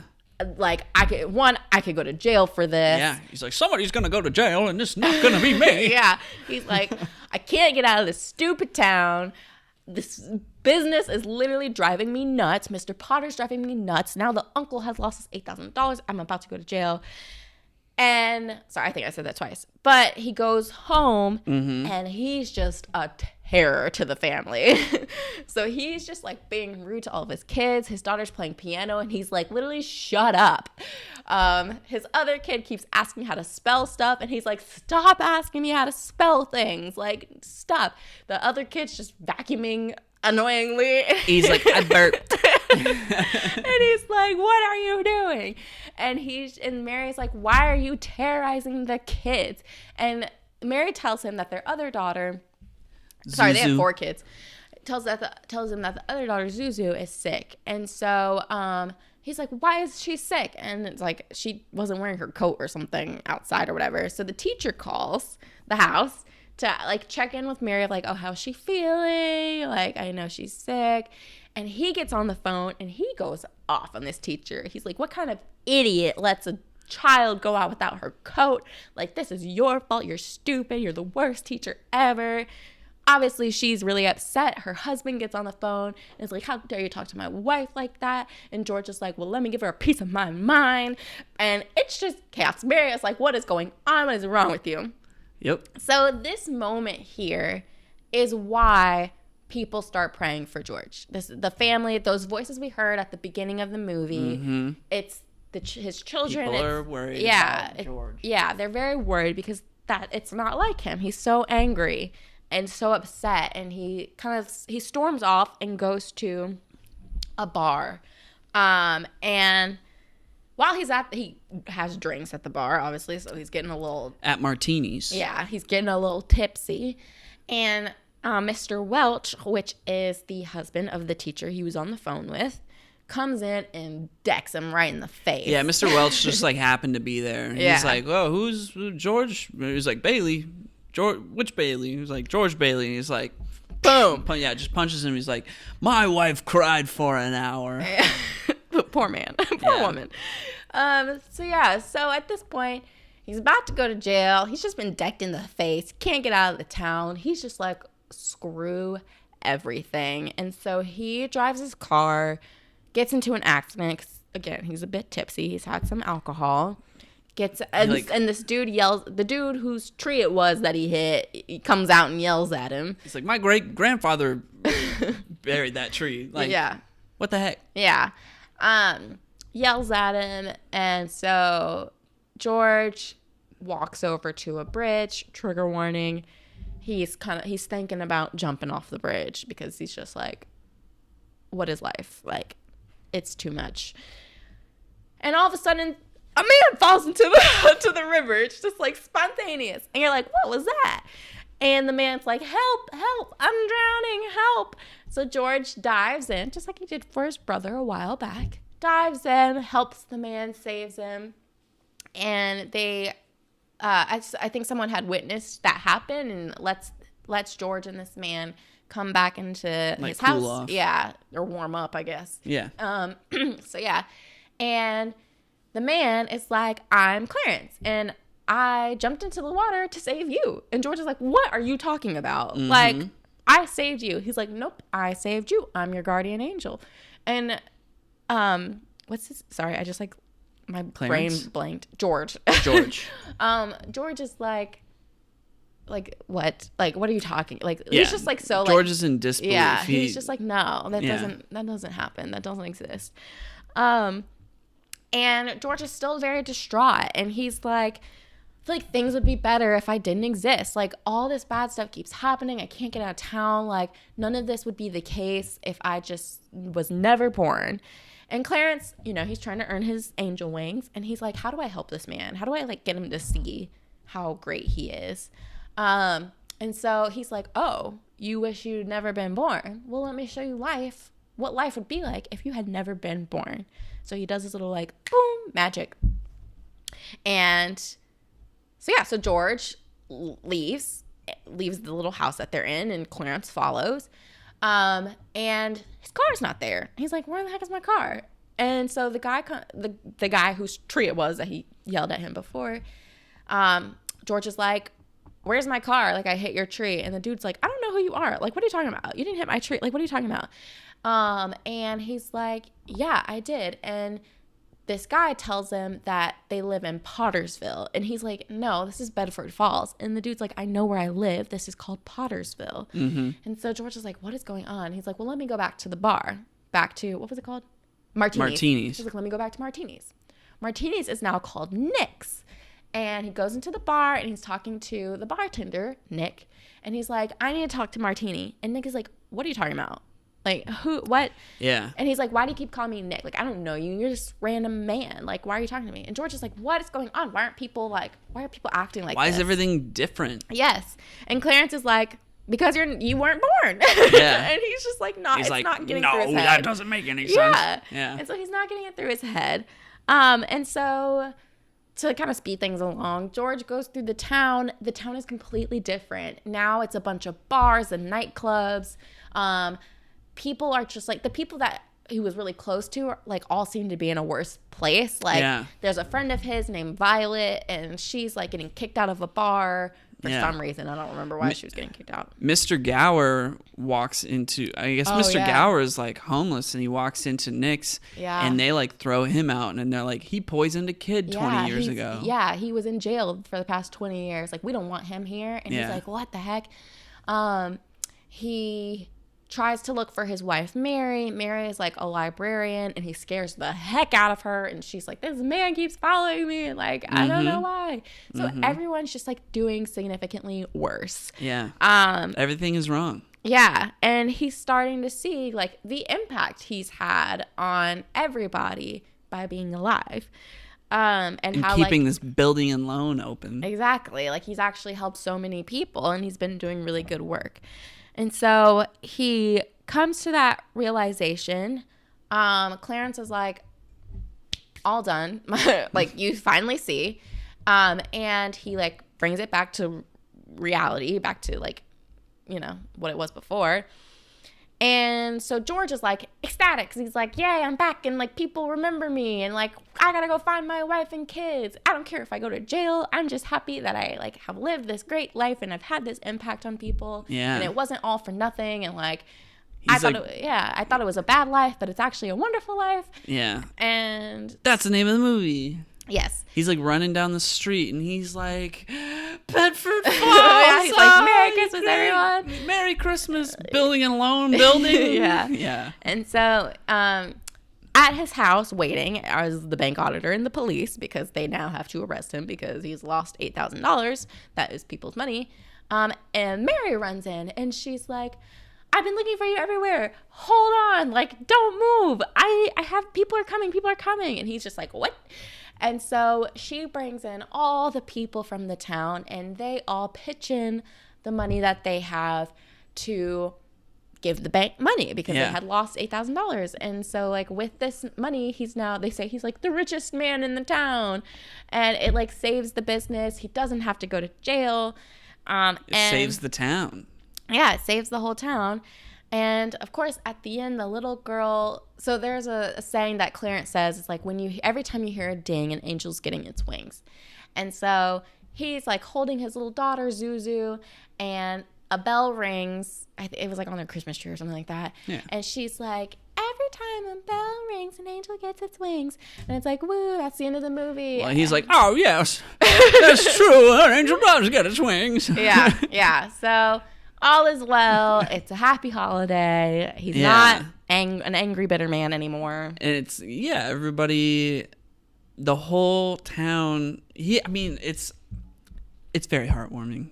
Yeah. Because he realizes how much he has done for these people and how badly these people need him. Yeah. And then he becomes like really thankful for everything. Mm-hmm. And then because he spent all his time helping the town and helping them, at the end, when he needs help, they are all there to help him. Yeah. Yeah. Yeah. I loved this movie. I thought it was great, and it was so much fun. It was so, like I said, it was so different from what I thought it was. I thought it was going to be this like super cheesy, like I thought it was about children, like I thought it was about the children. And I thought it was just like cheesy children's like a Mary Poppins kind of deal. Like, you know, I thought it was like something like that. And that was not at all what this was. And so it really surprised me, and I really enjoyed it and had a good time and thought it was really cute. And I loved the little end message of like, oh, everyone's there to help him and support him. Yeah. I still wish he was able to leave Bedford Falls. Like, I want like a cut to, and he goes on vacation with his wife or something. Sure.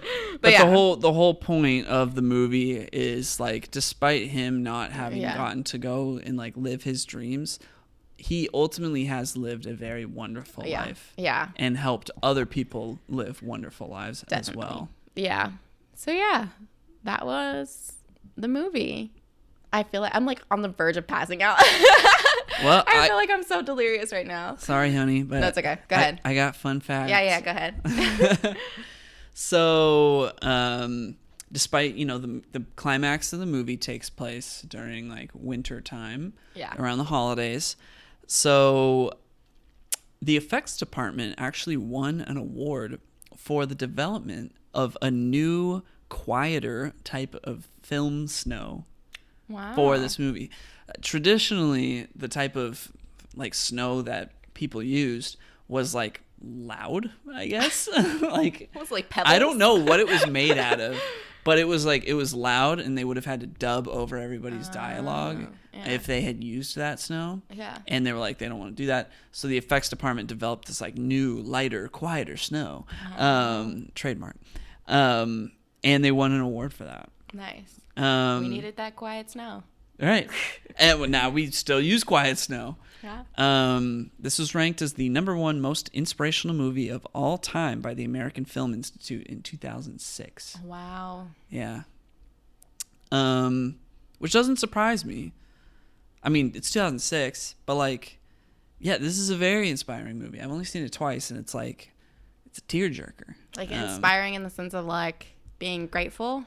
Yeah, it's like, being grateful. Like every time you watch it, every time I've watched it, I've been like, yeah, life is great. And like, there's this whole like thing at the end where like Clarence gives him a letter, and it's like, nobody's a failure in life who has friends. And so like, yeah, it's just this, I don't know, really heartwarming message. Yeah. And, I, before watching it the first time, thought like the whole movie was going to be spent on like this is how people are suffering without you being there. But it's like, that's really just kind of like a 10-minute thing at the very end. Yeah. And the whole movie is spent kind of showing you why he's so special. Or like all the things that he has done and sacrificed in his life. And then in the last like 10 minutes just kind of like gives it to you like, this is what would happen if he hadn't done all of that. And it's like, dang, that sucks. And so when he comes back and he realizes like he does not want to jump off the bridge, and he's like grateful for his life, that's like, dang, like he's so happy. So that is like, that's, and the people that he spent all his time helping now want to help him, and it's like, I feel like it really packs a punch that it is a holiday movie. Yeah. Because like, I think had I watched this any other time of the year, like, yes, it's like, I totally see the message, and I love that. But I think with it being, when you watch it at the end of the year, it gives you a moment to reflect on your year and be like, okay, I know all these things happened this year, whether they were good or bad, and I'm just happy to be here, and I'm happy to have been able to live this year and start a new year. Yeah. And so, yeah, I think that's pretty cool. And also keep in mind, this came out in 1946. Yeah. So like, we've already discussed the influence that this movie has had, like even just in that Bruce Almighty made a reference to it. But like, this movie does have like huge amounts of influence in just like holiday movies and being grateful for your life movies. Yeah. And let's see what else. what was I gonna say? Shoot. Oh no. There's like a reference. Oh, I feel like Trapped in Paradise like was very strongly inspired by this movie. Really? Well, because like, so we watched Trapped in Paradise a couple weeks ago. Mm-hmm. That movie is all about like Nicolas Cage and his brothers get to this town of paradise, and it looks very much like Bedford Falls. And they rob the bank, and now that the bank is robbed, like they're all gonna like it's gonna ruin the town. Yeah, I get what you mean. And like, but then Nicolas Cage and his brothers can't manage to get out of paradise. Yeah, like they can't make off with the money. Yeah, they're stuck there, and it's the holidays. Yeah, that is very much like a reconstruction of this movie. Exactly, a reconstruction for comedy where it's like, what if they just got robbed, and we focus the movie on those people. Yeah, yeah, I see that. Yeah, like totally.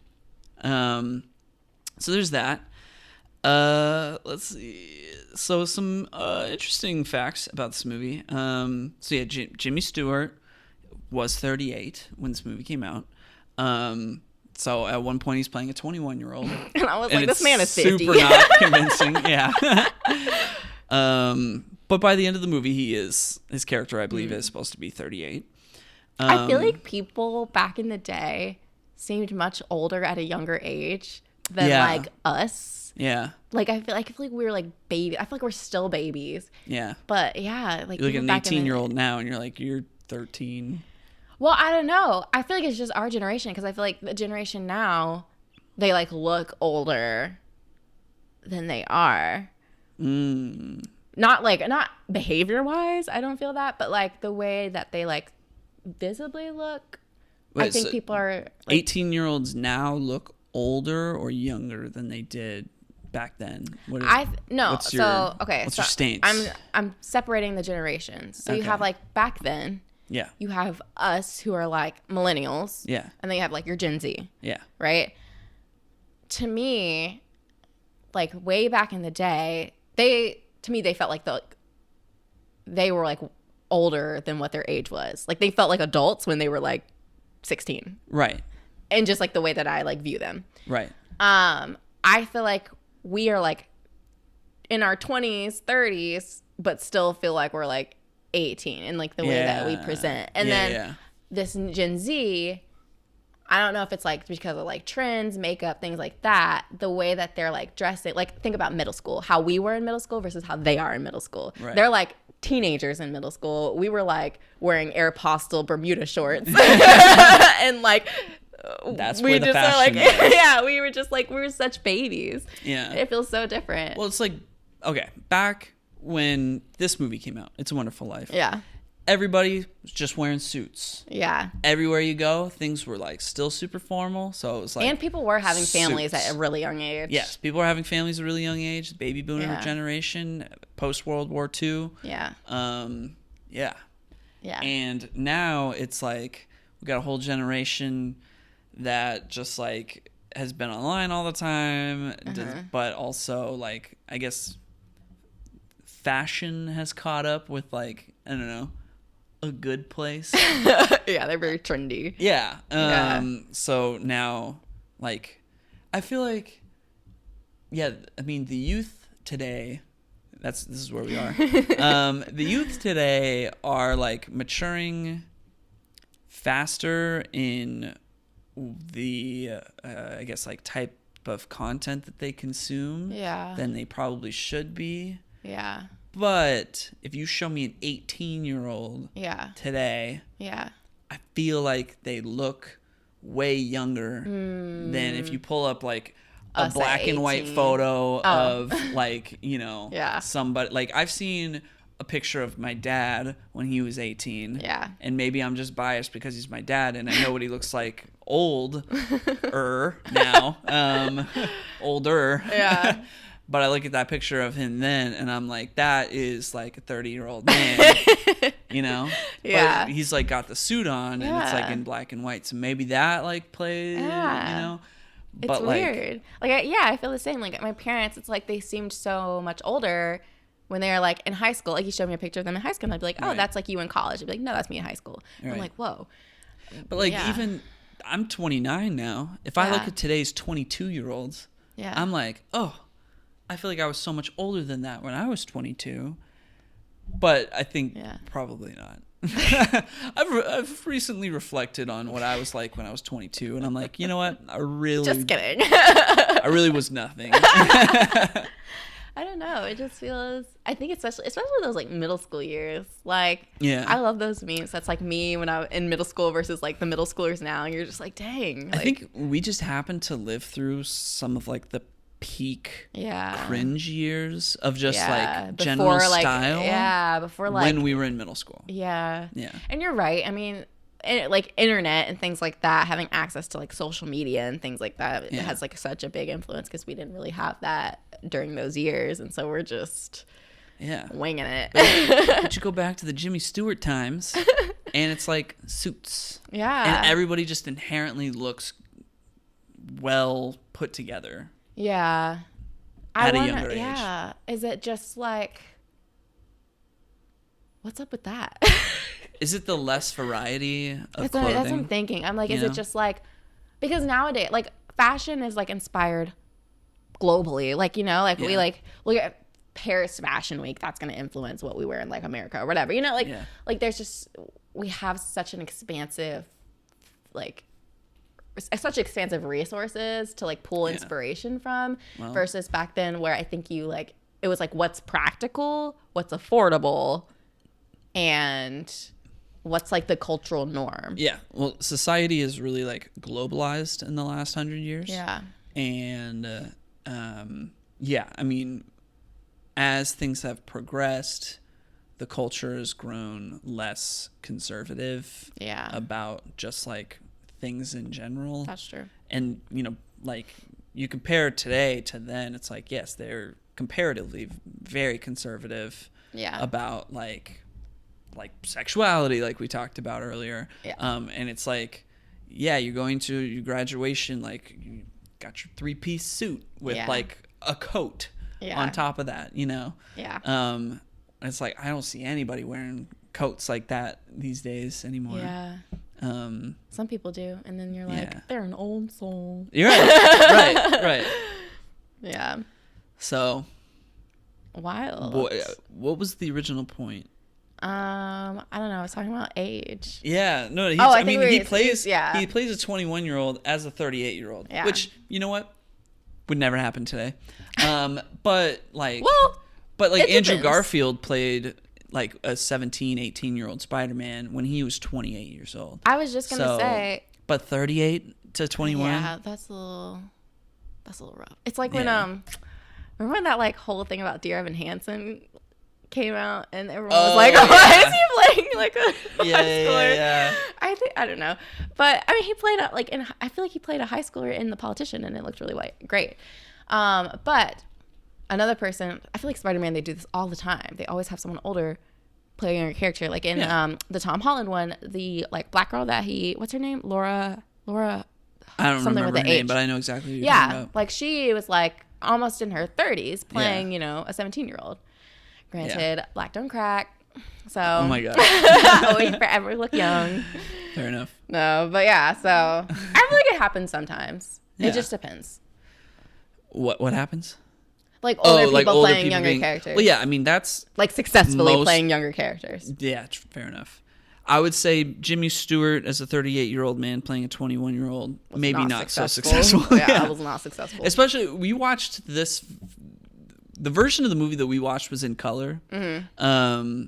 So like this was originally filmed in black and white, but then it was like, I guess, remastered in color in like 2007. Yeah. And that's the version that we watched. Mm-hmm. I feel like if we watched it in black and white, maybe, just maybe, I'm not convinced. It would. I mean, because they freeze frame on him. The first time we see Jimmy Stewart in this movie, it's like, remember that face. They freeze frame on him. They're like, remember that face, and he's supposed to be 21 here. And I remember looking at that face and being like, he's got wrinkles.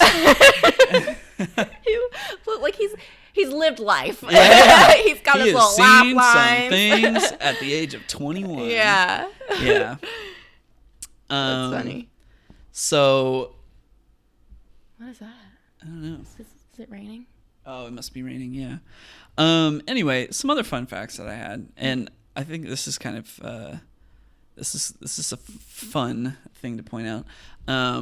So this movie was nominated at the Oscars. It didn't win anything, but it was nominated for Best Picture, Best Director, Best Actor in a Leading Role, Jimmy Stewart, Best Sound, and what I think is kind of interesting, Best Editing, because there are a few parts in this movie where, I mean, there is like some good editing. Like there is a part where Clarence disappears, like straight up just disappears while somebody's like pinning him down, and that cut, fantastic. Yeah. But there are at least like 2 different parts in the movie where it's like they're mid conversation in one shot, and then the shot just like changes. Yeah. But it's like not a different angle. It's maybe like a camera shifts. that was like next to that camera. So it's like, it's so strange. It's particularly jarring. The uncle talking to Mr. Potter at the bank. Yeah. I was like, it's like, because I didn't notice it's it. like new shot. Yeah. And it's like, wait. Yeah, I didn't notice Editing it at was first. quite strange there. Yeah. So I thought that was really funny that it was nominated for Best Editing. Did but it win? No. Oh. No, it didn't win anything. Oh, sorry. That. Yeah. It's my bad. But yeah. So there's that. Yeah. Let's see. Maybe I'll use that one last. So in 1947, an FBI analyst submitted a note to a memo. And the memo was on like communist infiltration in the film industry, because that was like a very big thing during the 20th century, post World War II, trying to root out communism wherever possible. No, they were trying to get my girl Marilyn Monroe. So this FBI analyst said, hey, this movie is clearly trying to discredit bankers, and that's a trick that the communists pull off. Oh my gosh. And so he like put that in a memo. Wow. Yeah. It's wild. That's to point out like how different the time was. Yeah. They're like, oh, this movie's against bankers, communists. They were just pointing fingers at everybody. You could have sneezed. They were like, communists. Wild. Quite wild. All right, so the remaining facts that I have are like kind of weird. Well, this one's not so weird. I was gonna end with this one, but because I already prefaced the whole weird thing, let's get the non-weird stuff out of the way. This movie was actually filmed during the summer, and it was supposedly like scorchingly hot, despite it being like a winter movie. And they're wearing coats. And they're wearing coats and things. They got the fake snow that they won an award for. Clearly, they did a great job, because it was like so hot that they had to take a day off at one point just to like chill. They filmed this in LA? I don't know if they filmed it in LA, but all I saw was it was hot when they filmed this movie, and it takes place in the winter. Yeah. So there's that. No. Okay. So the uncle character, he kind of sucks. Yeah. The uncle character does kind of suck. Yeah. He does kind of suck. I mean, literally, when George like does not exist in that reality, they're like, "Oh, he's like in the loony bin after he lost his business." Oh, no. So like, I forgot about that. The uncle is like, he's on a fine tether. Yeah, you know, he does not need to be working there. No, I think all their problems would be solved if he was not. So like, what if Clarence had showed him like, if your uncle never existed, thriving. That is so sad and completely against the message of this movie. He would have gone on that honeymoon. Right. Well, on the topic of the uncle, I noticed we both pointed out how he just kind of has like a raven. You forgot. Yeah. Yeah. He had a squirrel, He had a squirrel as well. The squirrel. I don't have any facts on the squirrel. He's like Dr. Dolittle. Yeah. So I tried to kind of do some scooping on what was the deal with the raven. Why did he have a raven? Yeah. So in reality, it is just straight up like he had a pet raven. In real life? No. Oh. No. Like the character, like Yeah. the raven is there to just be his pet. And the reason that there's a raven there is because this raven, Jimmy the Raven, real raven, was in all of Frank Capra's movies after 1938. And this specific raven, Jimmy the Raven, was in over 1,000 feature films from the 30s to the 50s. And he like lived to be 30 years old. Wow. Right. That raven's more successful than like everyone in the industry. Right. He's been in way more stuff. That's wild. Yeah, so Jimmy the Raven. He was just like, I don't know why. I didn't look up why did Frank Capra decide he wanted to have a raven in every single one of his movies. But ever since 1938, he was in all of his movies. This came out in 1946. So it's like, hey, you're watching a Frank Capra movie. There's Jimmy the Raven.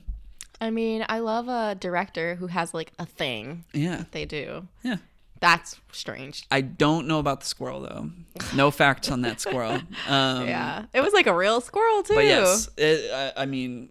Yeah. Yeah. Maybe he was a big, like, I don't know, Edgar Allan Poe fan or something. Yeah, I don't know. Like, maybe... But, like, is it supposed to kind of, like, support the idea, like, hey, uncle, kind of weird. He's got a raven. He's got a squirrel. I don't know. Maybe. Anyway. The final fact that I have, and this was a fact that I read when, like, there's so much trivia on this movie. I did not read all of it because I was like, there's too much. Not all of it's that interesting. Yeah. But I only got maybe like a third of the way through the page. But I said to you, like, as I was kind of going through it, I was like, oh, but this is good. I'll write this down. I'm going to keep this one. It's weird. So... I just thought this was interesting. In an early version of the script, George sees an alternate reality where he actually becomes a corrupt politician, where at the climax of the movie, he gets into a fight with Evil George, and Evil George gets thrown off of the bridge, and that's like the big victory of the movie. Well, I'm glad that didn't come to fruition. I know. What? I know. So, yeah, in an alternate version of the script, he was going to encounter his evil self and kill him. That's just like, huh? Yeah. What the heck? Wow. So, yeah, that's not what ended up happening. But, thank God. Yeah. I was just like, that's the most wild fact I've ever read. It is. Yeah. That's strange. Thank God that didn't get made. I know. I feel like, sorry, this is like such a random note. I feel like we always assign things and we're like, oh, those are two very different things, but they always I feel like these are two very similar. They are. Thematically. They always somehow tie together. I think, yeah, that, and also like there's like conversations with God. Yeah. Yeah. Yeah. Yeah. Like almost in a literal sense. Yeah. There's being trapped. George was trapped. He was trapped. Mm-hmm. There's like a living life to the fullest aspect to it, whether you have the chance to or like where you feel like you aren't. Mm-hmm. Yeah. We always like unintentionally find the common theme between it. I like doing that. Yeah. I like it when that happens a lot. Yeah. There's a bind. Yeah. Between these. Yeah. No, I noticed it while I was watching It's a Wonderful Life. I was like, and like a theme of like being grateful for life. Yeah. Living life to the fullest and like, you know, money. Yeah. Like, is it like a lot of stuff like revolved around money? Yeah, that's true. And life and holidays and God. And God. Yes. Yeah.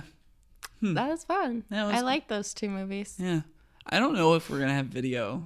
That's probably for the best. I feel like I'm over here just like delirious, about to like collapse. I'm like pretty confident we are not going to have video for this. That's fine. Yeah. That's fine. My phone alarm went off earlier for trash, and I noticed that the filming had stopped for that. Yeah. And whenever that happens, the video file ends up getting corrupted. And also my phone was telling me that I only had 20% battery left. So I'm quite, my phone might be dead. It's not even filming. Yeah. Yeah, that's okay. I don't feel like I look my best That's okay. And I just feel like I still thought it was a great episode. That's good because it's drained literally everything out of me. Yeah. Well, let's do the next assignments. Yes. I'm actually going to check this camera real quick. Okay. Brief intermission. Well, it's recording right now. I feel like it's going to be such a hassle for you to figure that out. We'll see what we get. Yeah. Yeah. Anyway, would you like to assign first? Sure. Yes. I think you already know what's coming. I'm You're like fingers crossed. I feel like you're really stoked about it. I'm like and you were hoping because I have something that I want to give you. Yeah. If you give me that. I'm sure it is exactly what you think I'm giving you.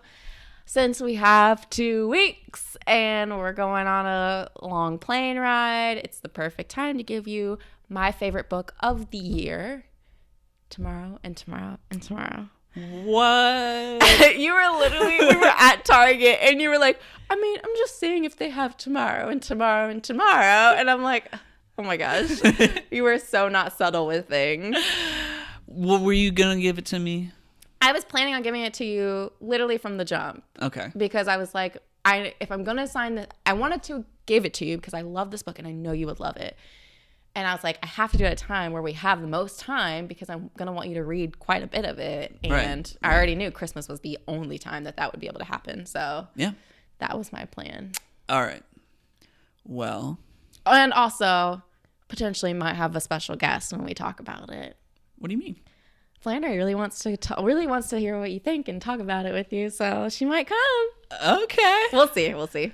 Well, she won't enjoy the first half of the conversation. You never know. I think she wants to assign something too. So what? Yeah. All right. Well, I'm okay. I mean, if that happens, great. Yeah. I would love that. That would be awesome. Flannery being yeah, she's the co-owner of the bookstore that I work at. Yes. And she's awesome. She's amazing. I don't know why I'm still looking at the camera. I know. We know it's we're habit. not going to be. Yeah. Habit. Anyway, so because we have 2 weeks. Yeah. And we're like, taking time off. Mm-hmm. You said it was okay to give you a game. Mm-hmm. And my plan for playing a game, while we're on this trip, I'm going to bring my Switch. Mm-hmm. And I kind of already had a plan for a game that I already started. I played like 5+ hours of this game already. And it's a type of game that, like, growing up, you always played these games on road trips, mm-hmm. and you've never played one before, mm-hmm. and a new one just came out, and I've played 5+ hours of it, so that to me seems like it's okay to assign to you. Okay. I'm assigning you Pokemon Violet version. And I say Violet version because I have Scarlet version. Gotcha. And I'm literally buying you Violet version. Yeah. You're like, this is your Christmas gift. It is a minuscule. This is a fraction of your Christmas gift. This is like really not even supposed to be like a Christmas gift. This is more of a Christmas gift for me to you. Watch, I hate it. No, kidding. But I know you've never played a Pokemon game. Well, technically I played Pokemon Go. That doesn't count. I know you never played a Pokemon game. I've been waiting to give you a Pokemon game. This one just came out. Yeah. I was planning on playing it over the break, and I'm like, if you're giving me tomorrow, and that's about like game design. Yeah. What better time to give you a game? Mm-hmm. And it's like, yeah, Pokemon is like the staple. Mm-hmm. Like you play that on a road trip. You ask any kid that owned a Game Boy growing up, and they'll be like, oh yeah, road trips. I played Pokemon the whole time. And I'm like, we're going on a vacation. We got 2 weeks. Pokemon. I'm playing Pokemon. Now you can play Pokemon too, and we can talk about it. And even if you hate it, that's fine. Did it. Yeah, we did it. Yeah. Okay. Sounds good. Yeah. I guess, yeah, keeping that in mind, maybe I'll buy you a physical version so that if you don't like it, I can play it. That's true. That might be smart. Yeah. I don't want you wasting your money if I like play it for just a few hours and then never touch it again. Are you 100% sure that your Switch Lite takes physical games? It does. Because I have a physical copy of Mario Kart. Oh, okay, cool. Yeah. All right. Well, I'll go find that. Okay. Oh yeah, I guess I'll just take a stop at the old Target. Target. Yeah. Okay. Cool. So we've got tomorrow and tomorrow and tomorrow. Highly recommend reading if you guys want to read along. And Pokemon Violet version. Yeah. I'll probably, like, for the thumbnail, I'll probably do like Pokemon Scarlet and Violet, because I'll be playing Scarlet and you can play Violet. Yeah. Yeah. I hope you like it. I haven't played that much of it, so my plan was to play more of it regardless. Mm-hmm. Okay. So about like how many hours do I need to play for like it to be sufficient? If you just play it, it'll be fine. Okay. Don't worry too much about it. Okay. Don't think too hard about it. Just like, play it. Yeah. I kind of like just started, but I took my sweet time trying to do every other thing. Yeah. Just do your thing. Okay. Okay. Yeah. Got you. I've done literally nothing. I'm not gonna lie, but I've played this game for 5+ hours, so I feel like you'll manage to do a lot more than I did, just because I take my Pokemon games with I have to literally like step in every spot that exists. That's not me at all. I have to get everything. I'm quick to the point. What's the task? Yeah. Yeah, you'll go from point A to point B. I went like from point A 1, 2, 3, 4, 5, 6, 7, 8, 9, 10. Yeah. All the way to A99. Oh my gosh. Then hit B. So, yeah. Okay. Yeah. Cool. All right. So see you in 2 weeks. 2 weeks. I think that'll be like right before New Year's? Or it might be January 1st. Let me see. Post on a Sunday? Yeah. January 1st. All right. New Year's. Tomorrow, and Pokemon Scarlet and Violet version. We'll have to, on that episode, sing the New Year's song. Old Lang Syne, my favorite song. So, yeah, if Flannery comes, we might want to record in 2 parts. Yeah. I don't know if she'd want to come on New Year's, though. Or, well, that would be the 30th. It would be on New Year's Eve. Yeah. I don't know. Or maybe we can record that conversation on like the 29th or the 30th. Yeah. Or we come back on the 29th. We come back on the 29th. Maybe we can just like have that conversation with her, and then we'll have the Pokemon conversation separately. Yeah. Yeah. I'll text her and see what she wants. We can figure it out. She seemed really excited about it. So. All right. Yeah. Cool. Awesome. Well, everyone have a happy holiday. Yes. Be safe. Enjoy your Christmas. If you're listening to this after Christmas, hope it was great. Yeah. And if you celebrate Hanukkah, Kwanzaa, enjoy those as well. Yeah. Happy holidays and happy Honda days. Happy holiday. Oh my gosh. We're Toyotathon people. I'm cringing at myself. Let's wrap it up. That was literally a post I sent you. I know. I'm not original. But we do own Toyotas, so we should be Toyotathon people. I need an oil change while we're at it. Actually, I also need an oil change. We need to get that done. Yeah. We do. We'll get that done after the holiday. That sounds good. Yeah. All right. Bye. Bye. We're waving at nothing. Well, in case we are. I'm gonna die. I feel terrible.